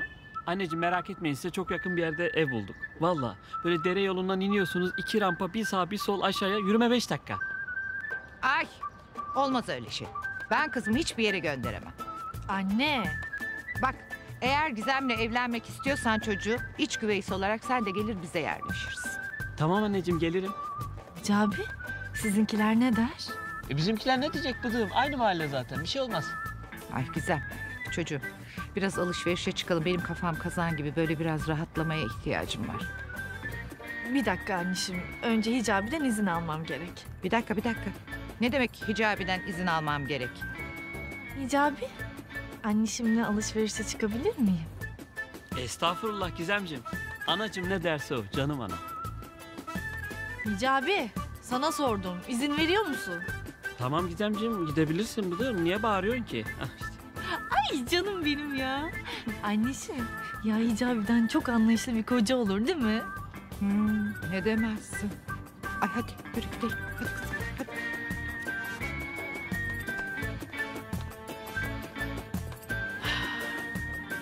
Şükür bugünümüze.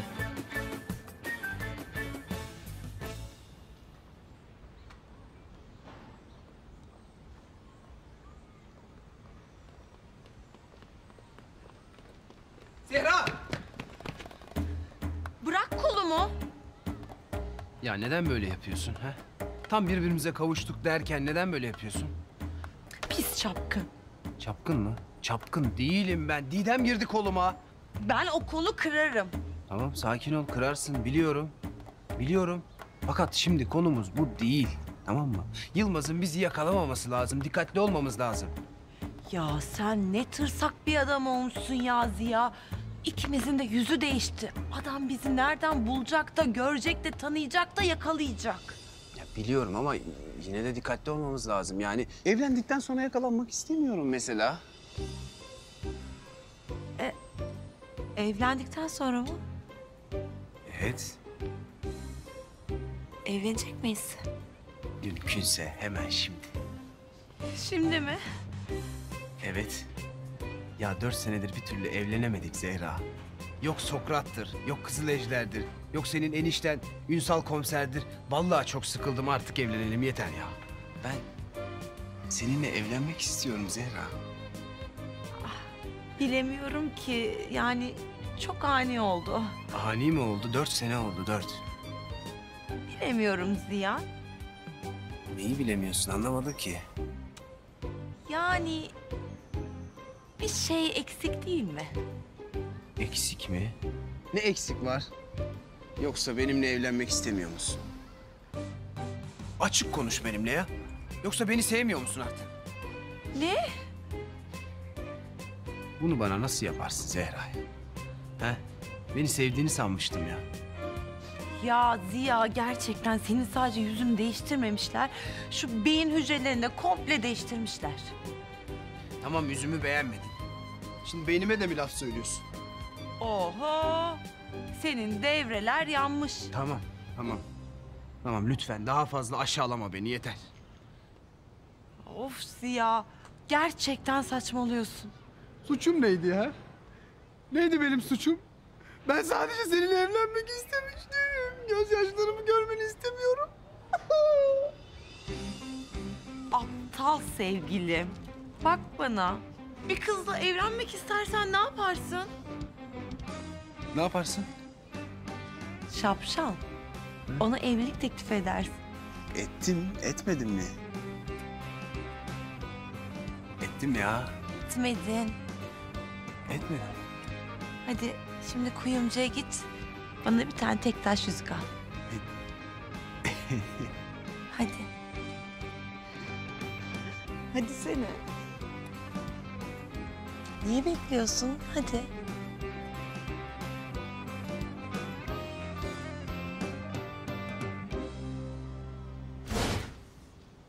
Zehra'm. Seni ilk gördüğüm günden beri hep seni düşündüm. Aklımda hep sen vardın. Her anımı seninle yaşamak istedim ben. Seni gördüğüm o an. Yahu sadede gel, uzatma işte. Formaliteden bir teklif edeceksin. Cevabı da belli zaten. Ya bu Zehra böyle değildi. Ne oldu buna? Ben anlamadım ki. Benim Zehra'm değil bu ya. Hadi Ziya. Peki.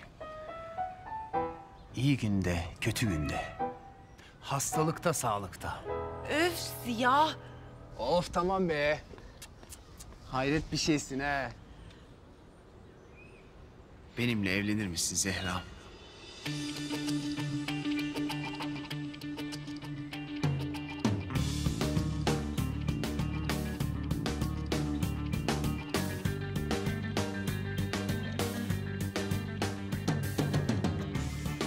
Hayır.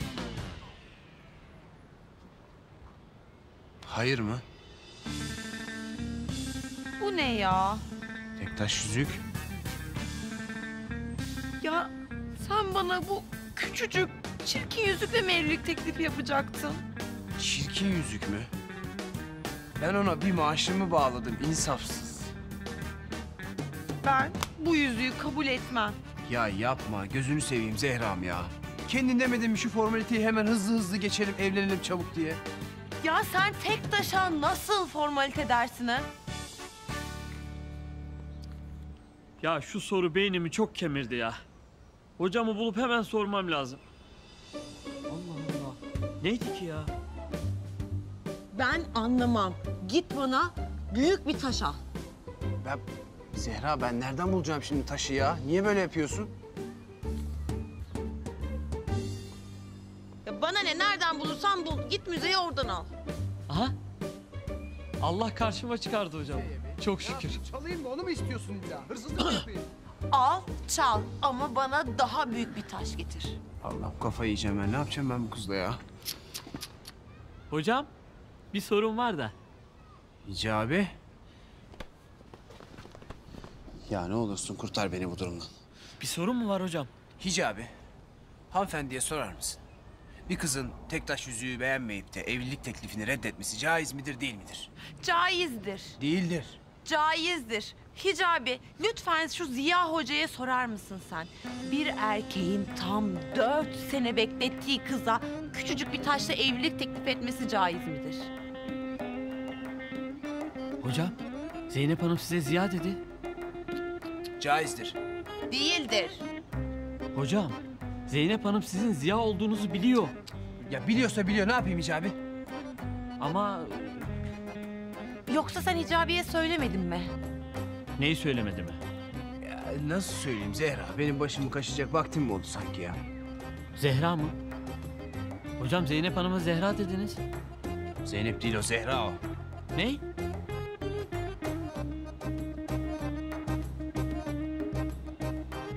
Ya bak gördün mü? Hicabi bile seni tanımadı. Karakterin değişmiş senin. Sen taktın tek taşla tek taş ya. Ben anlamadım ki seni. Sen ne oldu sana böyle? Ah Hicabi, asıl senin bu Ziya Hocan bir değişmiş sorma. Ah Hicabi, sabahtan beri çektiklerimi bir bilsen var ya. Vallahi acırdın bana. Şuracıkta ağlardık, gözyaşları içinde kalırdık. Ben anlamam. Akşama bana daha büyük, daha güzel bir tek taş buluyorsun.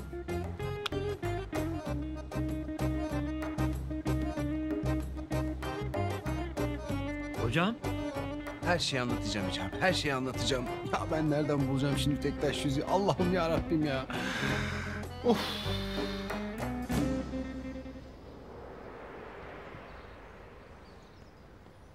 Semih! Ne haber? Yani iyi komiserim, iyiyim yani. Gayet iyiyim yani. Bırak lan.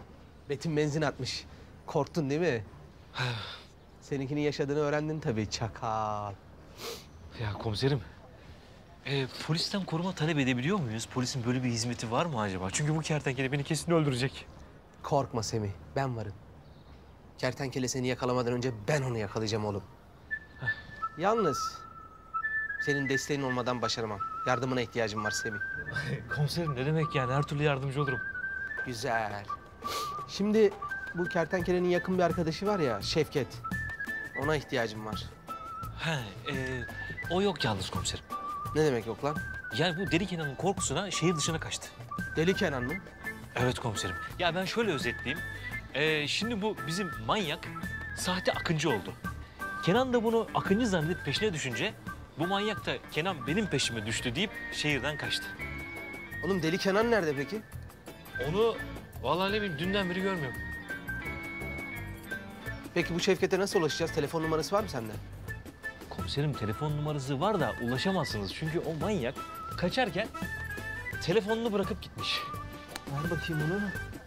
Bu daha çok işime yarar. Bak. Semih.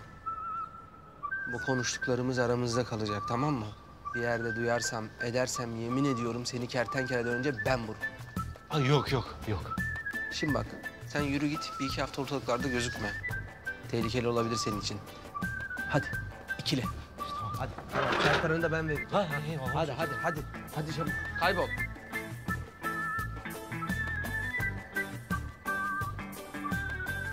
Kertenkele kardeşim. Ulan kertenkele. Seni Murat'tan önce ben yakalayacağım. Sonra da Zeynep'in karşısına çıkacağım. Şöyle bir kahraman gibi Zeynep benimle evlenir misin diyeceğim.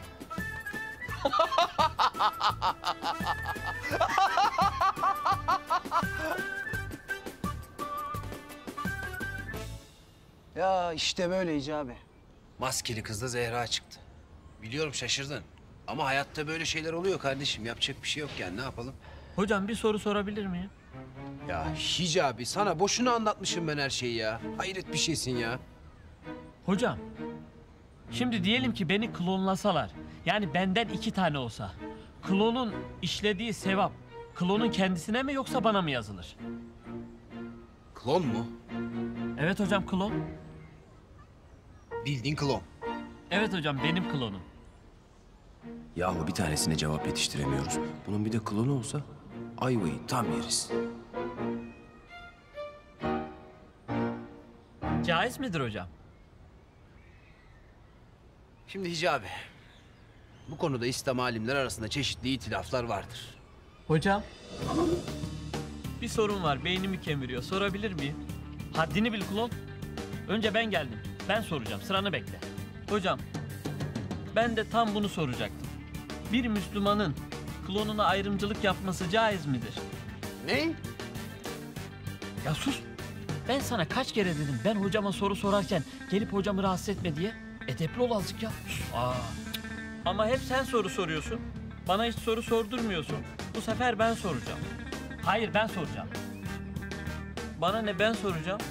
Ya ben soracağım. Hocam, uyur gezer bir insan uykusunda işlediği günahlarından sorumlu tutulur mu? Ne? Hocam, evlilik programında evlenmek caiz midir? Ne? Hocam, bir Müslümanın evinde panda beslemesi caiz midir? Ne? Hocam, bir insanın zaman makinasıyla geçmişe dönmesi caiz midir? Ne? Caiz midir hocam? Caiz midir hocam? Caiz midir? Caiz midir hocam? Hocam caiz midir? Caiz midir? Caiz midir hocam? Caiz midir hocam? Caiz midir? Değildir. Caiz değildir Hicabi. Hocam? Ne hocam? Olur mu klon ya? Hayret bir şeysin ya. Allah bizi tek olarak yaratmış. Klona ne gerek var Hicabi ya? Gözünü seveyim sen yapma bari. Klonla klon, klonla klon.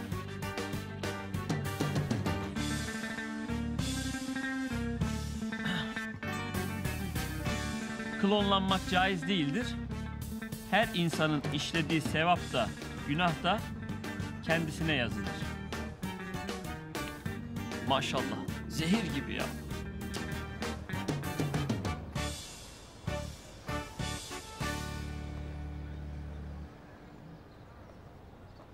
Kemal'cim hoş geldin canım. Ne istersin? Senin mutlu olmandan başka hiçbir şey istemem Melis. Ay bunun hafızası geldikten sonra daha kibar bir adam olmuş sanki. Yeşil çay mı yapayım sana, siyah çay mı? Yaşadığım olaylardan ve kafama yediğim tavalardan sonra bambaşka birisi oldum Melis. Adeta aydınlanma geldi bana. Ya Kara Kemal, sen gerçekten bambaşka bir insan olmuşsun. Lütfen Melis, bundan sonra bana Kara Kemal deme. Benim adım Aydın Kemal. Aydın Kemal mi? Ne güzel bir isim. Seni uzun zamandır rahatsız edip sana kaba davrandığım için özür dilerim Melis. Ya sen böyle aydın ol, benim canımı ye. Biliyorum Melis, beni hiç kendine layık görmedin. Ama ben senin hep peşinden koşup seni bunalttım. Bak canım, bunlar artık geçmişte kaldı, tamam mı? Yani unutabiliriz bence. Evet, geçmişte kaldı, haklısın Melis. Ama bunları sana asla bir daha yaşatmayacağım. Ay bana bir şeyler oluyor. Ya bu adam gerçekten aydınlanmış. İşte bu yüzden Melis, bir daha seni asla rahatsız etmeyeceğim. Peşinden koşmayacağım ve seni sevmeyeceğim. Ne? Ben seni hak etmiyorum Melis. Sen daha iyilerine layıksın. Kara Kemal, yani Aydın Kemal, sen ne dediğinin farkında mısın? Lütfen Melis, bu kararı alırken inan çok düşündüm. Artık peşinden koşmayacağım. Ne demek koşmayacaksın ya? Bal gibi de koşacaksın. Hayatta aşktan daha önemli şeyler var Melis. Hayır olamaz ya. Hafızası yine gitmiş. Pasifik Okyanusu'ndaki kambur balinalarının hızla neslinin tükendiğini biliyor musun Melis sen? Ne? Ya kutup ayıları? Kutup ayılarının nesli hızla tükeniyor Melis. Kutup ayısız bir dünyada aşkın ne önemi var Melis? Ya sen ne saçmalıyorsun Kara Kemal? Kendine gel. Bak sen Kara Kemal'sin, tamam mı? Aydın Kemal falan değilsin. Unut Aydın Kemal'i. Yağmur ormanlarındaki ağaçlar hızla tükeniyor Melis. Ya küresel ısınma dünyayı her geçen gün daha da çok etkiliyor. Ay yeter, sus artık ya. Ya denizdeki planktonlar her geçen gün daha da çok azalıyor. Ya planktonlar olmazsa balıklar ne yiyecek? Ha, hiç bunu düşündün mü Melis? Ya yeter, sus artık. Ya lütfen yalvarıyorum sana, kendine gel. Sen Kara Kemal'sin, Aydın Kemal falan değilsin lütfen. Ya ben Kara Kemal'i geri istiyorum. Dünyamızı daha çok yaşanılabilir bir hale getirmeliyiz Melis. Bunun için de daha az karbonlu ürünler üretmeliyiz. Doğaya daha az atık bırakmalıyız ve sürdürülebilir enerji kaynakları üretmeliyiz Melis. Şimdi düşük karbonla başlayacağım ben. Al sana düşük karbon. Ekolojik dengeyi korumak için daha az üretip daha çok... Sen Kara Kemal'sin, kendine gel. Dişlerimizi fırçalarken suyu asla açık bırakmamalıyız. Işığı kapatmadan odadan çıkmamalıyız. Yeter ya, yeter, yeter, yeter! Ay kız abimi öldürecek Melis, dur! Ya dursana! Ya bırakın beni! Melis sen kara kemalsin! Kendine gel! Sakin olur musun Melis? Bırakın diyor! Melis sakin ol! Dünyayı daha güzel bir hale getirmek için şiddete hayır demeliyiz.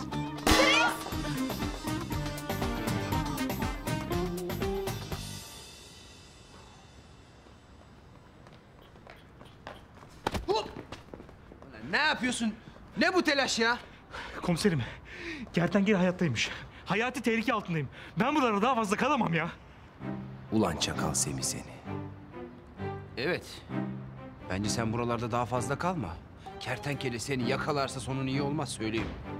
Ya öyle deme, öyle demeyin komiserim ya. Öyle ama. Reis, Şevket'i gördün mü? Sabahtan beri ortalarda yok. Ha Şevket, o deli Kenan'ın korkusuna şehirden kaçtı. Kaçtı mı? Hadi kaçtım ben. Ulan Şevket, ne tırsak adamsın sen ya. Dur ben bunu bir arayayım bakayım neredeymiş.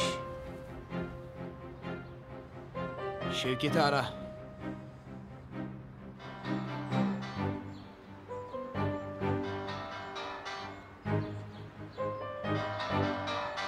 İşte kertenkele arıyorsun. Ulan sana akşama var ya büyük sürprizlerim var çakal. İlk önce seni yakalayacağım.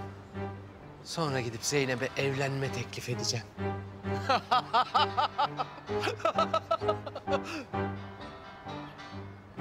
Sen çalmaya devam et kertenkele. Ben sana geri döneceğim çakal. Allah Allah. Nereye gitti bu adam ya? Telefona da cevap vermiyor.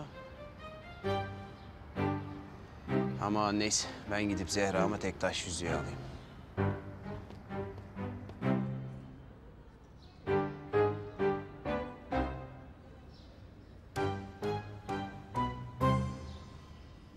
Bismillahirrahmanirrahim. Sevgili kardeşlerim, bir Müslüman olarak en büyük gayemiz Allah'ın rızasını kazanmak olmalıdır. Elbette şeytan nefsimize hoş gelen kötü şeyleri bize güzel göstererek bizi doğru yoldan uzaklaştırmaya çalışacaktır. Ama biz Müslümanlar şeytana ve nefsimize karşı her zaman tetikte olmalı ve dua ederek Allah'tan yardım istemeliyiz. Allah'a yapacağımız en büyük dua ise ona verdiğimiz kulluk sözüne sadık olmaya çaba göstermektir. Evet sevgili kardeşlerim, biz aciz kullar için Allah'a sadık olma konusunda en güzel örneklerden biri Hazreti Ebubekir'in hayatıdır.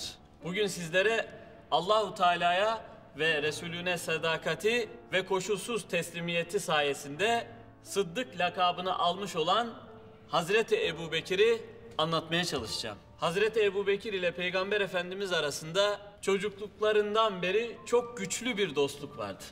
Hazreti Ebubekir, Peygamber Efendimiz bu dünyadan ayrılıp Rabbine kavuşuncaya kadar onun yanından hiç ayrılmamıştır.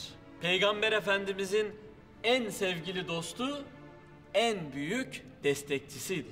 İslamiyet öncesinde o da Peygamber Efendimiz gibi cahiliye inanışlarına karşıydı ve putlara hiç tapmamıştı. Peygamber Efendimiz kendisine peygamberlik görevi verildikten sonra insanları İslamiyet'e davet etmeye başladığında Hazreti Ebubekir tereddüt etmeden iman etmişti. O Hazreti Hatice validemizden sonra ilk iman eden kişidir. Ve hiç kimsenin Müslüman oluşu Peygamber Efendimiz'i onun Müslüman oluşu kadar sevindirmemiştir. Peygamber Efendimiz Hazreti Ebubekir dışında İslam'ı kime arz ettiysem mutlaka bir tereddüt yaşadı. Ancak o hiç tereddüt etmedi buyurmuşlardır. Hazreti Ebubekir Müslüman olduktan sonra bütün varlığı ile İslamiyet'e hizmet etmiş, insanların hidayetine vesile olmak için çabalamıştır. Mekke'nin en zengin tüccarlarından biri olan Hazreti Ebubekir, bütün servetini İslam uğrunda harcamış, mal varlığının büyük bir kısmını Müslüman kölelerin baskı ve zulümden kurtulup hürriyetlerine kavuşmaları için fidye olarak vermiştir. Başta Hazreti Bilal olmak üzere birçok sahabeyi yüksek bedeller ödeyerek esaretten kurtarmıştır. Peygamber Efendimizin sohbetinden en çok istifade eden Hazreti Ebubekir'di. Ve bu sayede Hazreti Ebubekir'in İslam'ı yaşayışı bambaşka olmuştur. Bütün varlığıyla İslam'ın insanlar arasında yayılmasına çabalıyordu. Peygamber Efendimiz insanları İslamiyet'e davet ederken Hazreti Ebubekir her zaman yanı başındaydı ve Efendimizin çektiği eziyetlere o da ortak oluyordu. Ancak bütün eziyet ve çilelere rağmen Peygamber Efendimiz'i hiçbir zaman yalnız bırakmamıştı. Mekkeli müşriklerin bitmek bilmeyen işkence ve baskılarının sonunda Cenab-ı Hak Peygamber Efendimiz'e Mekke'den Medine'ye hicret etmeyi emretti. Peygamber Efendimiz bu zorlu yolculuk için yol arkadaşı olarak Hazreti Ebubekir'i seçmişti. Peygamber Efendimiz ve Hazreti Ebubekir yola çıktıklarında müşrikler Peygamber Efendimiz'i yakalamak için hemen peşlerine düşmüşlerdi. Peygamber Efendimiz ve Hazreti Ebubekir müşriklerden saklanmak için Medine yolu üzerindeki Serv mağarasına saklanmışlardı.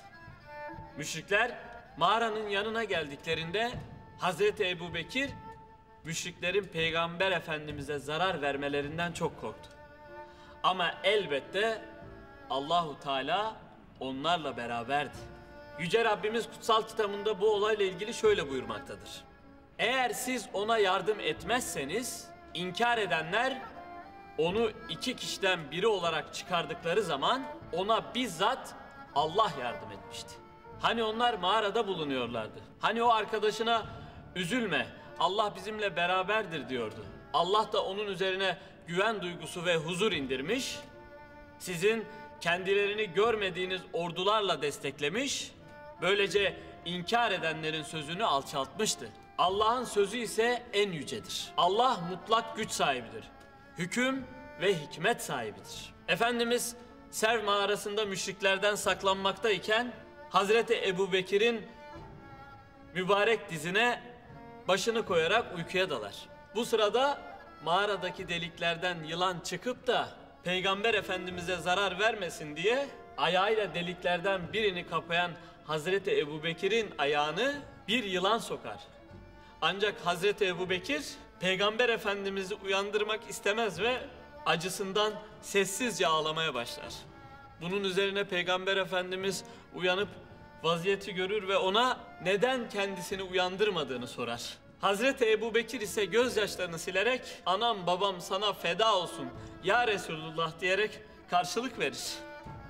Peygamber Efendimiz Medine'de muhacir ve ensarın yardımı ile bir İslam devleti kurduğunda Hazreti Ebubekir en hayati anlarında Peygamber Efendimiz'e hep destek olmuştur. Mescid-i Nebevi'nin inşaatında bizzat rol almıştır. Mescidin arsa bedelini de Hazreti Ebubekir ödemiştir. Yine birçok sefer ve savaş öncesinde ordunun maddi ihtiyaçlarını karşılamış ve bütün servetini hiç tereddütsüz İslam için harcamıştır. Efendimiz Tebük seferi öncesinde ordunun ihtiyaçları için ashabını sadaka vermeye teşvik ettiğinde Hazreti Ömer sadaka verme konusunda ilk kez Hazreti Ebubekir'i geçeceğini umut ederek malının yarısını bağışlamıştır. Hazreti Ebubekir ise bundan haberi olmadan malının tamamını bağışlamıştır ve çoluk çocuğuna ne bıraktığını soran Peygamber Efendimiz'e şöyle demiştir. Onlara Allah'ı ve Resulünü bıraktım. Bunun üzerine Hazreti Ömer artık bundan sonra hiçbir şeyde onu geçemem demek zorunda kalmıştır. Hicretin 10. yılında veda haccını yapan Peygamber Efendimiz bir yıl sonra bu dünyadan ayrılarak Rabbine kavuştu. Peygamber Efendimizin vefatını duyan Müslümanlar üzüntüden yıkıldılar ve ilk anda ne yapacaklarını bilemediler. Hazreti Ebubekir ise Efendimiz'i alnından öptü ve anam babam sana feda olsun ya Resulullah. Ölümünde de yaşamındaki kadar güzelsin. Senin vefatınla peygamberlik son bulmuştur. Şanın ve şerefin o kadar büyük ki üzerine ağlamaktan münezzehsin. Ya Muhammed, Rabbinin katında bizi unutma, hatrında olalım dedi.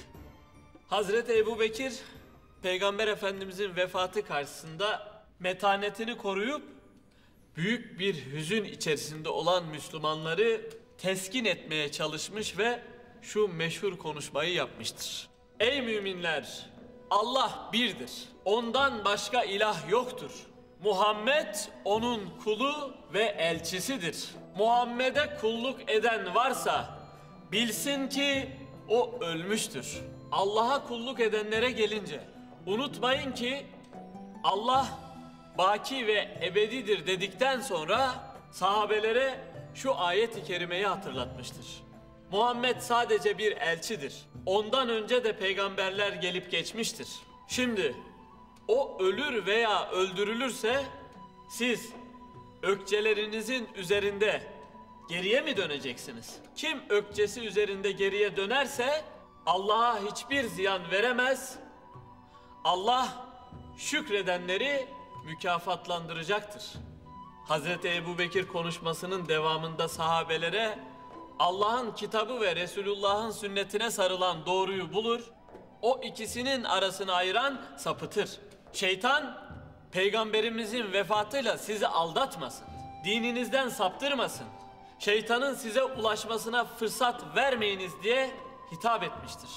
Peygamber Efendimizin vefatından sonra Hazreti Ebubekir halife seçilmiştir. 2 sene 3 ay gibi kısa bir süreliğine halifelik yapmasına rağmen İslam devletinin sınırlarını Irak ve Suriye'ye kadar genişletmiştir.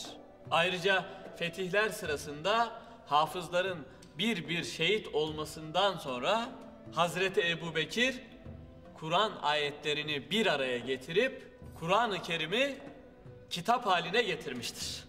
Hazreti Ebubekir yakalandığı bir hastalık sebebiyle 63 yaşında vefat etmiştir ve vasiyeti üzere Peygamber Efendimizin yanına defnedilmiştir. Yine vasiyeti üzerine tüm serveti satılarak İslam devletine bırakılmıştır.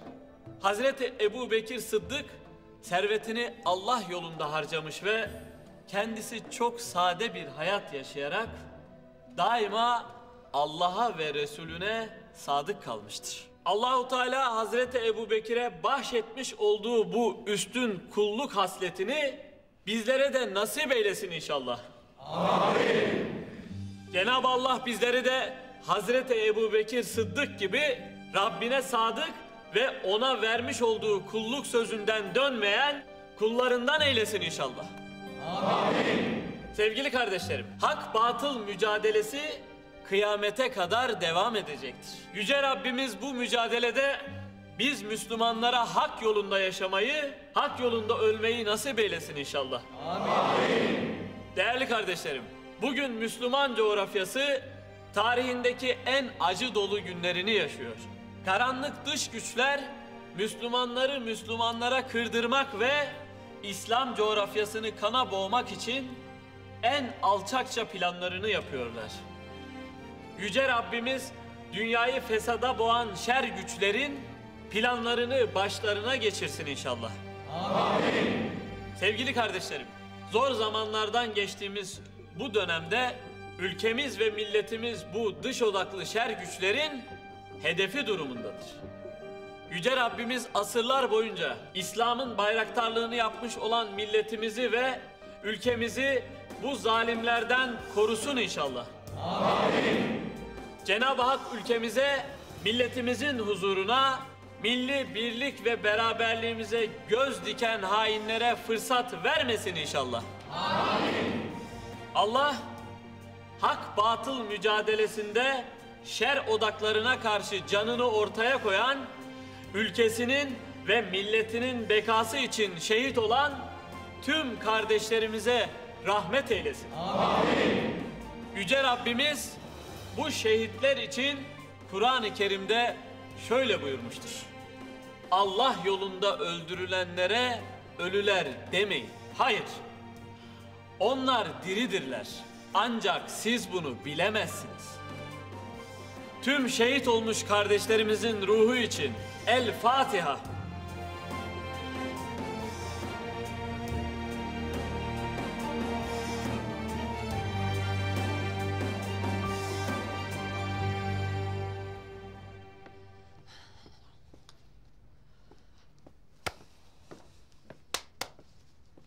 Ay Zehra yeter Allah aşkına, başım döndü ya. Hele bana istediğim gibi bir yüzük almasın. Bak ona günü nasıl gösteriyorum ben. Zehra sen iyi misin Allah aşkına? Yılmaz komiser senin peşindeyken sen hala tek taş yüzük mü düşünüyorsun? Melis, orada olup o yüzüğü görseydin beni anlardın. Sıkıysa bana istediğim gibi kocaman taşlı bir yüzük almasın. Pes.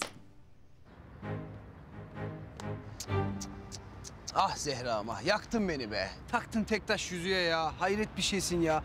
1 yıllık maaşımı ipotek ettirdin bana ya. Sen böyle değildin. Ne oldu sana, ben anlamadım ki. Allah'ım ya Rabbim, Yılmaz bizim peşimizde. Sen taktın tek taş yüzükte yüzük. Yüzükte yüzük ya. Canım hocam. Hicabi. Sorma oğlum. İşim bitti benim ya. Sormam lazım hocam. Ne? Hocam Mars'taki suyla aldığımız abdestle kıldığımız namaz caiz olur mu? Ney? Mars'taki su hocam. Mars'ta su mu var ki abdest alıp namaz kılasın ya? Varmış hocam, öyle diyorlar. Ah Hicabi, senden kaçış yok belli. Caiz midir hocam? Caiz değildir Hicabi. Çünkü Mars'taki su Marslılara aittir. Bırak adamlar o suyla abdestini alıp namazını kılsınlar ya. Peki hocam Marslılar gerçekten var mıdır?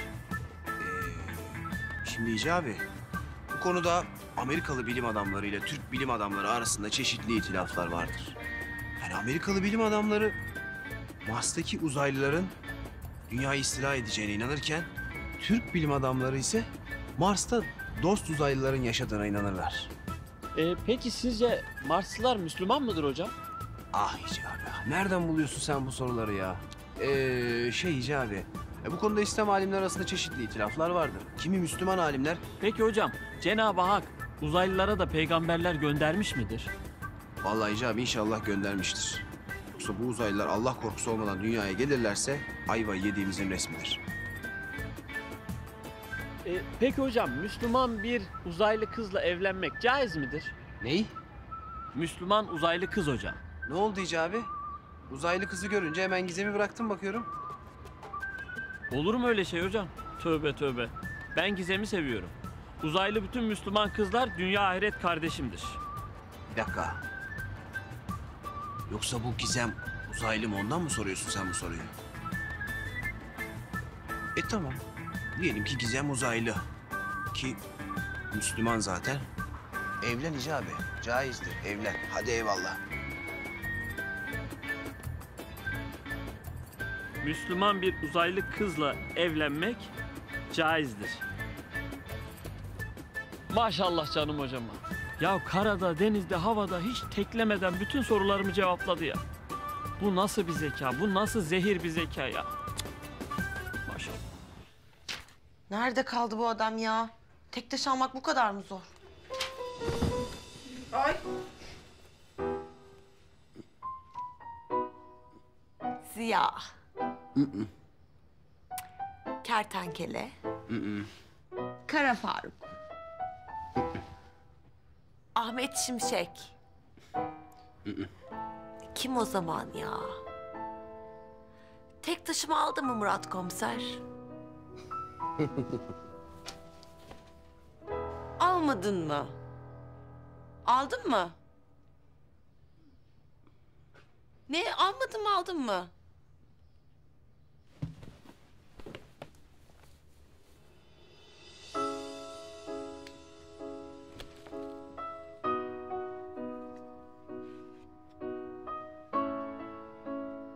Benimle evlenir misin?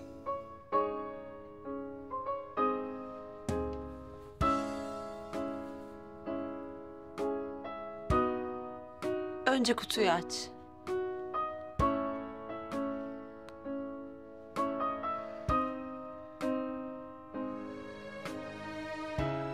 Evet be, sonunda.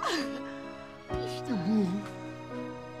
Ya, sonunda evleniyorum.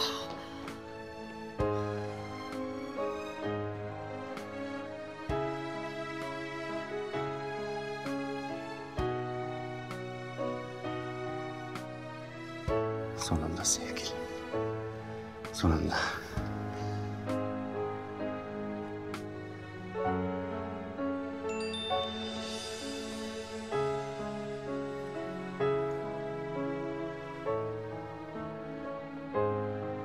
Ah, ulan Şevket. Ulan Şevket. Mesaj geldi, bakmak zorundayım. Ya 2 saattir bekliyorum ben burada. Kusura bakma sevgilim. Şevket'ten mesaj aldım. Okumak zorundayım. Sonra devam için özür diliyorum, tamam? Kardeşim Deli Kenan beni Akıncı sanıp Efş'teki terk edilmiş depoya kaldırdı.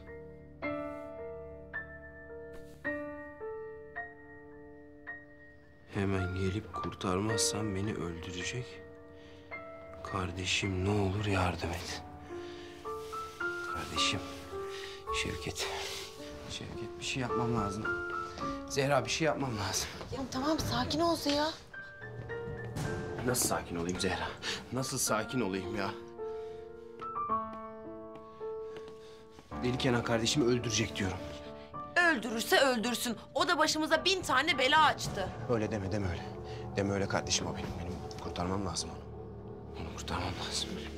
Ne yapacağım ben? Tamam tamam, ben de seninle geliyorum. Hayır. Benimle gelemezsin. Tehlikeli olabilir, olmaz. Sen benim maskeli kız olduğumu unuttun galiba.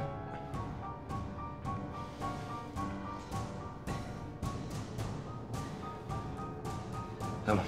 Ama acele etmemiz lazım.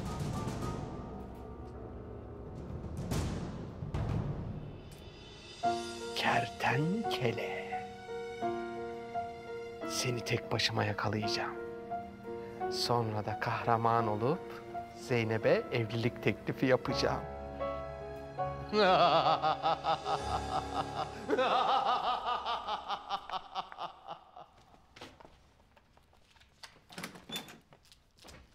Meryem, kızım su kaynadı, hadi çay demliyorsun.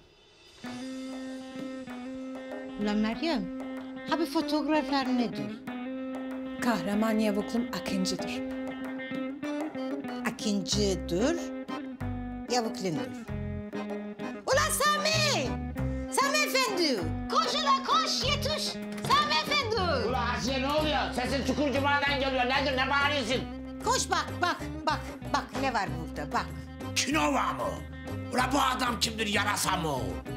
Ulan Sami kör müsün, görmeyeyim misin? Akıncı'dır da. Ulan Akıncı'nın ha burada duvarda ne işi vardır?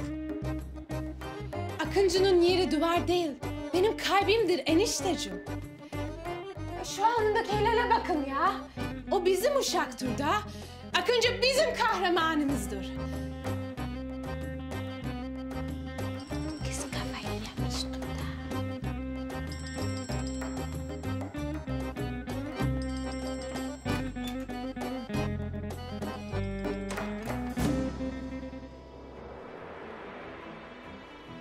Ne? Tamam. Hemen geliyorum hocam.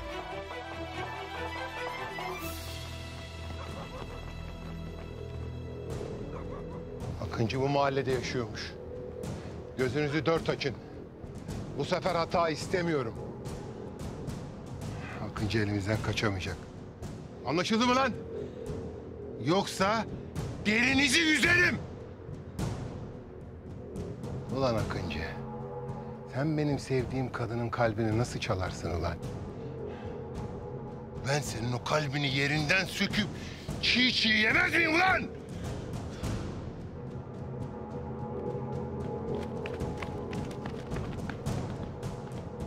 Akıncı, koşun yakalayın! Öldürmeyin onu! Onu ben kendi ellerimle geberteceğim!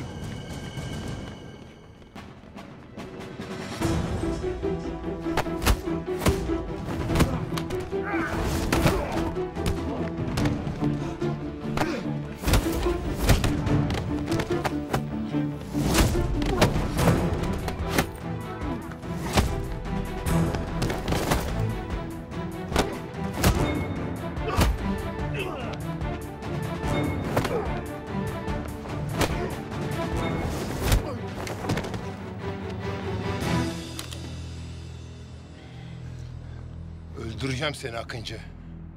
Meryem'i sana yar etmeyeceğim.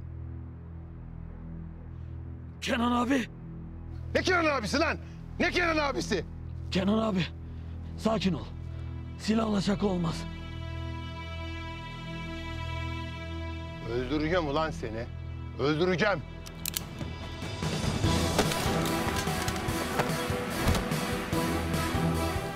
Kalkın lan! Kalkın! Oğlum kalkın ulan! Kalkın! Koşun! Düşün peşine! O Akıncı geberecek bugün!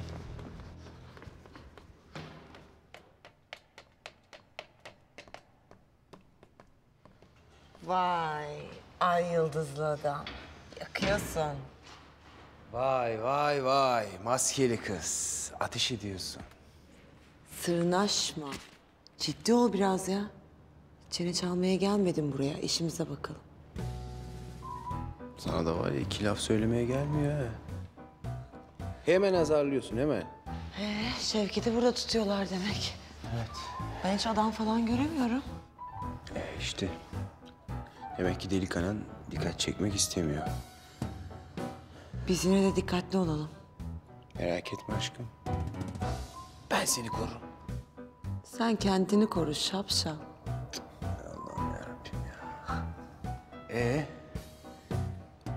İlk defa birlikte operasyona çıkıyoruz Zehra. Nasıl hissediyorsun? Bırak hisleri falan ya. Hadi Şevket'i kurtaralım da daha bir sürü işimiz var bizim. Düğün salonu bulacağız, nikah davetiyelerini basacağız, gelinlik alacağız, damatlık alacağız. Çok işimiz çok. Doğru diyorsun ya, evet. Bir an önce kurtarıp da hızlı evlenelim istiyorum ben de. Yani fakat şöyle bir durum var. Senin maskeli kız olarak devam etmeni istemiyorum evlendikten sonra. Evinde oturacaksın, evinin kadını olacaksın. Ne? Nasıl ne? Elin namuruyla erkeğin işine karışmayacaksın diyorum. Evde oturacaksın. Ha sen şimdiden beni eve kapatmaya karar verdin. Öyle değil işte. Yani şey demek istiyorum. Operasyonlara gelmeyeceksin. Maskeli kız olmayacaksın bir kere. Onu unut. Ha şey yapabilirsin. Pastaneye gidebilirsin. Kurabiye falan yapabilirsin. Ola yani işte. Ne? İdare edeceğiz artık. Ne yapalım? Ha? Ne? Şey diyorum yani Allah'tan zehirlenmiyoruz yani. Zehirlenmezsek iyidir en azından. Ne dedin sen? Zehra ne yapıyorsun ya? Kendine gel. Sen benim kurabiyelerimi nasıl laf edersin ha? Ya şiddete hayır.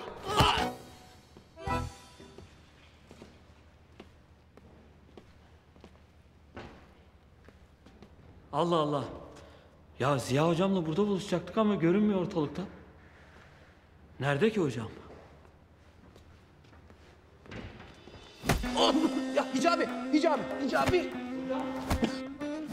Oğlum ne bakıyorsun? Kurtarsana öldürecek bu kız beni ya. Durun yapmayın ya. Dur. Koskoca insanlarsınız. Ne yapıyorsunuz? Ayıp ya. Hiç yakışıyor mu ya? Ama günah ha. Ben bir şey yapmıyorum oğlum. Görmüyor musun ya? Öldürecek kız beni dövüyor. Ana. Zehra, sen niye Ziya hocamı öldürmeye çalışıyorsun? Ya bırak beni Hicabi ya. Zaten hırsımı alamadım daha. Kimse benim kurabiyelerime laf söyleyemez. Hocam hiç yakışıyor mu size? Zehra'nın kurabiyelerine laf mı söylüyorsunuz? Ne yapsaydım Hicabi? Yalan mı söyleseydim? Allah Allah. Ya! Dur maskeli kız. Ya hayır Zehra dur ya. Ne yapıyorsun? Bırak beni Hicabi. Dur. Ya siz de az sabır gösterin ama ya. Hiç yakışıyor mu size? Ben Gizem'in o kötü yemeklerine katlanıyorum da siz Zehra'nın kurabiyelerine katlanamadınız mı? Ha, şu söylediklerini Gizem'e söyleyeyim de gör gününü Hicabi. Tamam ben öyle bir şey demek istemedim ki. Zehra söyleme Gizem'e olur mu? Ya bırak ya Hicabi. Siz erkeklerin hepsi aynısınız. Ya. Bir dakika ya. Siz de adam gibi yemek yapmayı öğrenin. Biz öyle öğrendik anamızdan. Bak hala konuşuyor ya. Tamam dur sakin ol. Tamam. Ya tamam.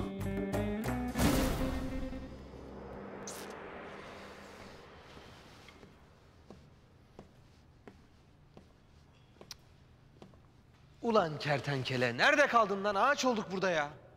Hayır, arkadaşım burada hayati tehlike altında ve sen ortalıkta yoksun. Çakal.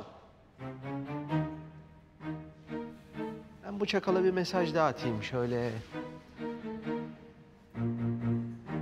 Kardeşim nerede kaldın? Adamlar beni öldürmek üzere. Koş, yetiş. Yolla.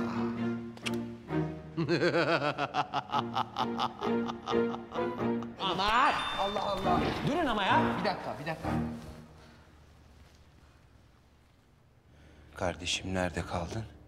Adamlar beni öldürmek üzere, koş yetiş. Şevket, geliyorum kardeşim, geliyorum. Karanlık burası.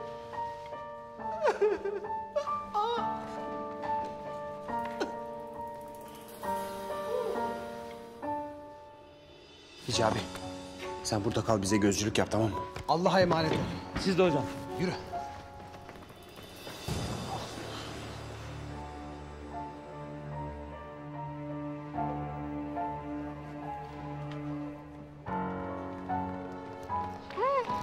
Şevket! Kurtaracağım seni. Dur! Etrafta kimse yok, tuzak olabilir.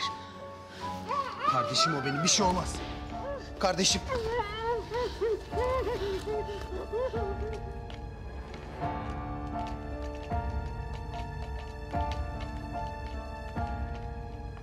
Akıncı buralarda bir yere saklanmış olabilir. Her yere bakın. Dağılın hadi.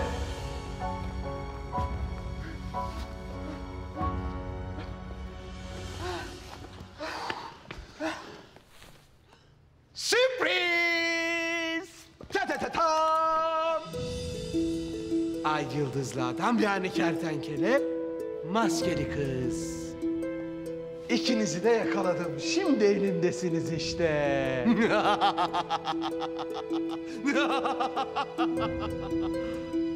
Çıkarın şu maskeleri. Dur, bir dakika. Ay yıldızlı, kertenkele sen dur.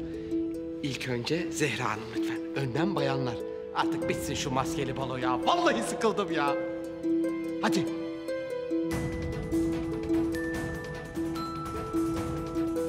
Sıkarım. Tamam. Dur. Tamam. Çıkaracağım. Hı.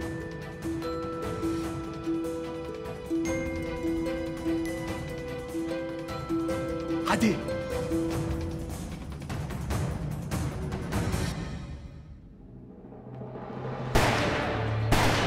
Ne oluyor ya?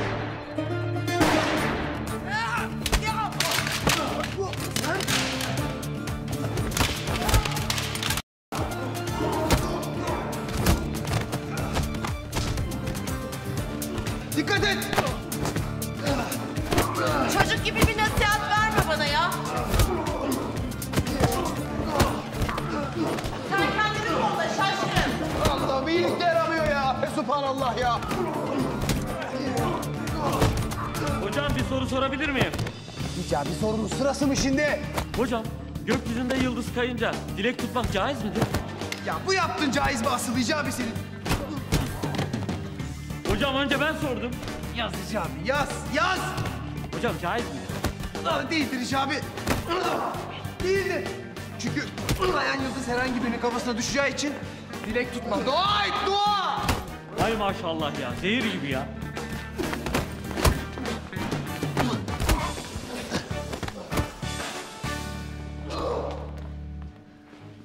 Bir dakika. Ya durun artık be. Durun yeter. Kavga etmeyin ya. Akıncı! Geberteceğim ulan seni! Bu gece son gecen olacak. Allah Allah. Ne oluyor arkadaş burada ya? Polis teslim olun. Amirim. Yılmaz. Yakaladım amirim. İşte ay yıldızlı adam yani kertenkele, maskeli kız yani Zehra. Ben yakaladım amirim.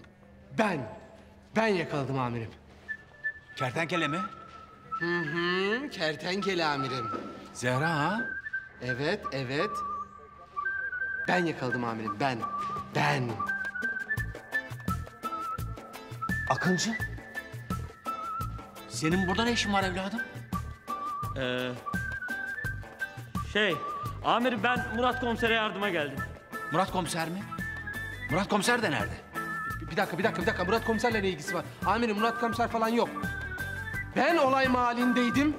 Bu iki şahsı anında yakaladım amirim. Ne diyorsun Yılmaz sen?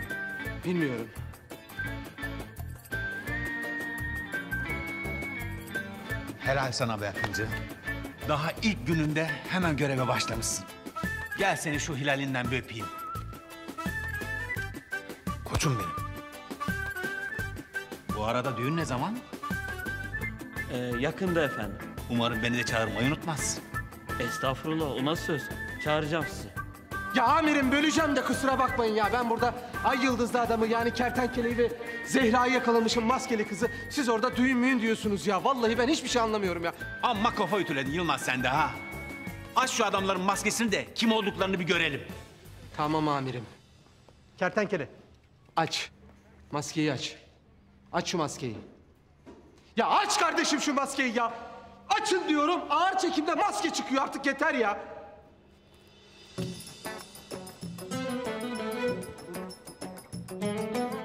Murat? Murat? Evladım sen misin? Olaya bak ya. Murat!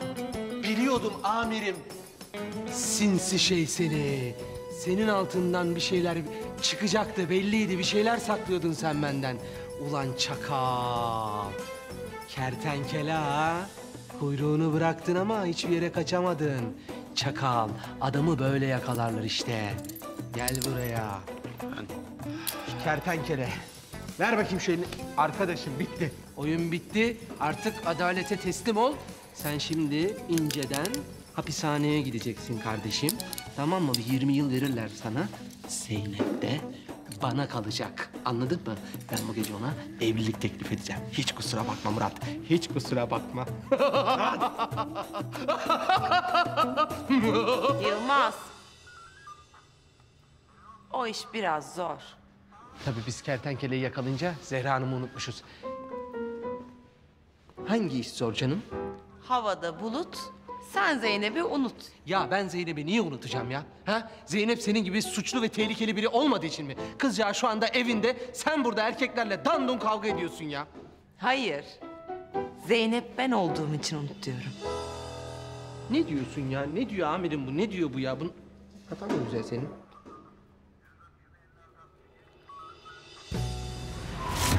Zeynep? Bunu diyorum. Zeynep? Senin ne işin var burada bu saatte? Zehra demek istedin herhalde. Hayır. Zeynep. Zehra şanlı benim.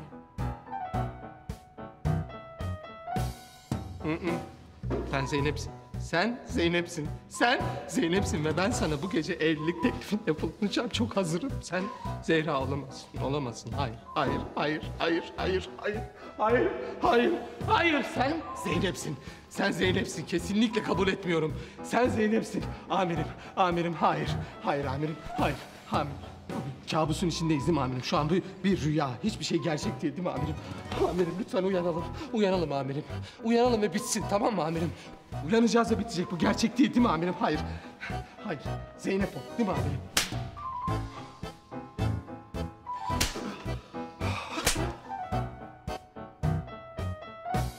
Hayır. Uyanmıyorum ya. Hala bu bir kabus. Amirim bu bir kabus değil mi? Hayır. Sen Zeynep'sin. Zeynep'sin. Kandırıldın. Kertenkele tarafından kandırıldın. Sen Zeynep'sin. Benim sevdiğim kızsın. Sen Zehra olamazsın. Sadece kandırıldın. Ne saçmalıyorsun Yılmaz sen? Amirim bu kız Zeynep ya. Zehra olamaz ya.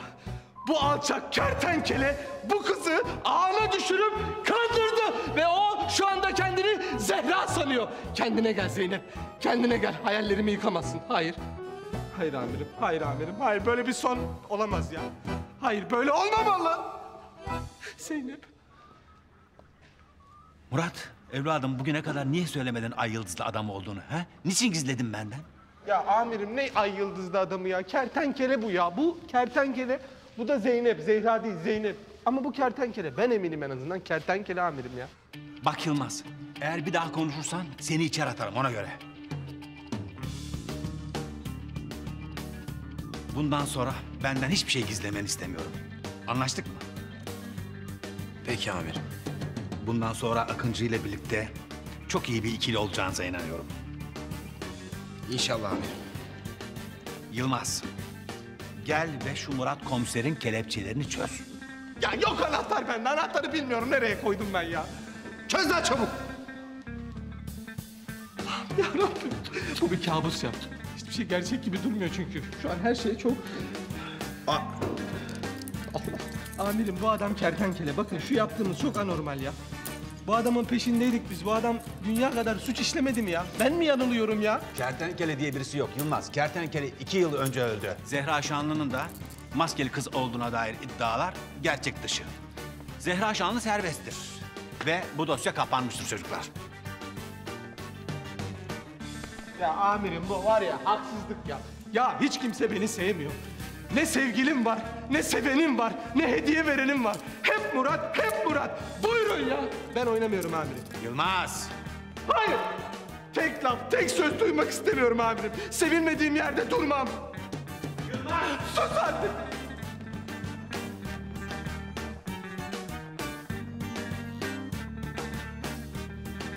Hocam. Kardeşim. Canım hocam. Hicabi. Güzel. Hicabi. İyi misin? Sana bir şey olacak diye çok korktum. İyiyim bıdığım benim, iyiyim. Korkma bak, hepimiz iyiyiz. Gel. Madem kavuştuk birbirimize, bir çifte nikah patlatalım gitsin ya. He? Hocam caiz midir? Ya caizdir tabii Hicabi ya, caizdir. O zaman bıdığım evleniyoruz o zaman. Allah'ım sana şükürler olsun ya Rabbim. Evleniyoruz. O zaman mutlu son! Evleniyoruz!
Değerli ve saygıdeğer konuklar, bu mutlu günde bu iki güzide aile adına hepinize hoş geldiniz diyorum.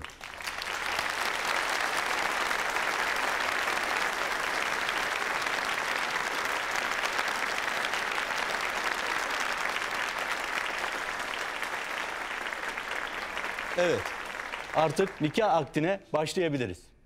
Sayın Gizem Çakır, Hicabi Erdem'i hiç kimsenin etkisi ve baskısı altında kalmaksızın özgür iradenizle eş olarak kabul ediyor musunuz? Evet.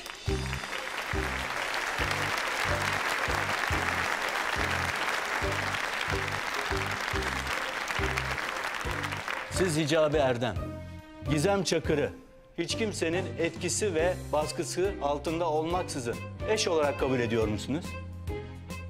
Hocam.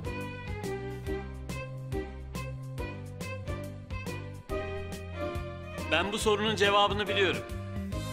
Sonsuza dek evet.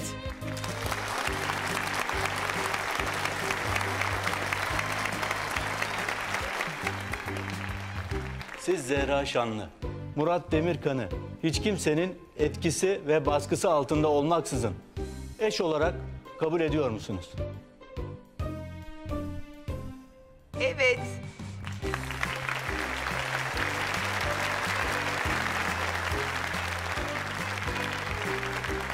Siz Murat Demirkan, Zehra Şanlı'yı hiç kimsenin etkisi ve baskısı altında olmaksızın özgür iradenizle eş olarak kabul ediyor musunuz?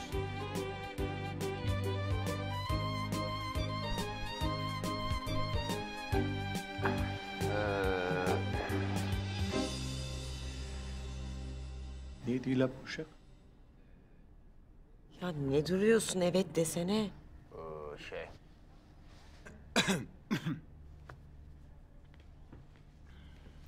Basarım tekmeyi hemen evet de. Tamam. Çok ısrar etti. Evet!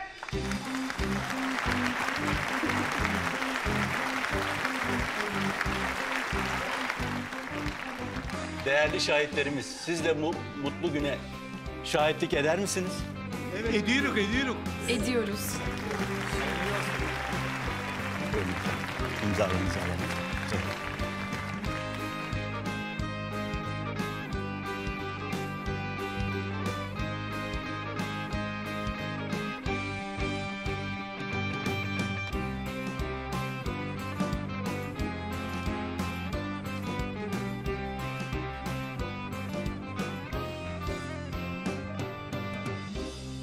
Buyurun efendim, ayağa kalkalım.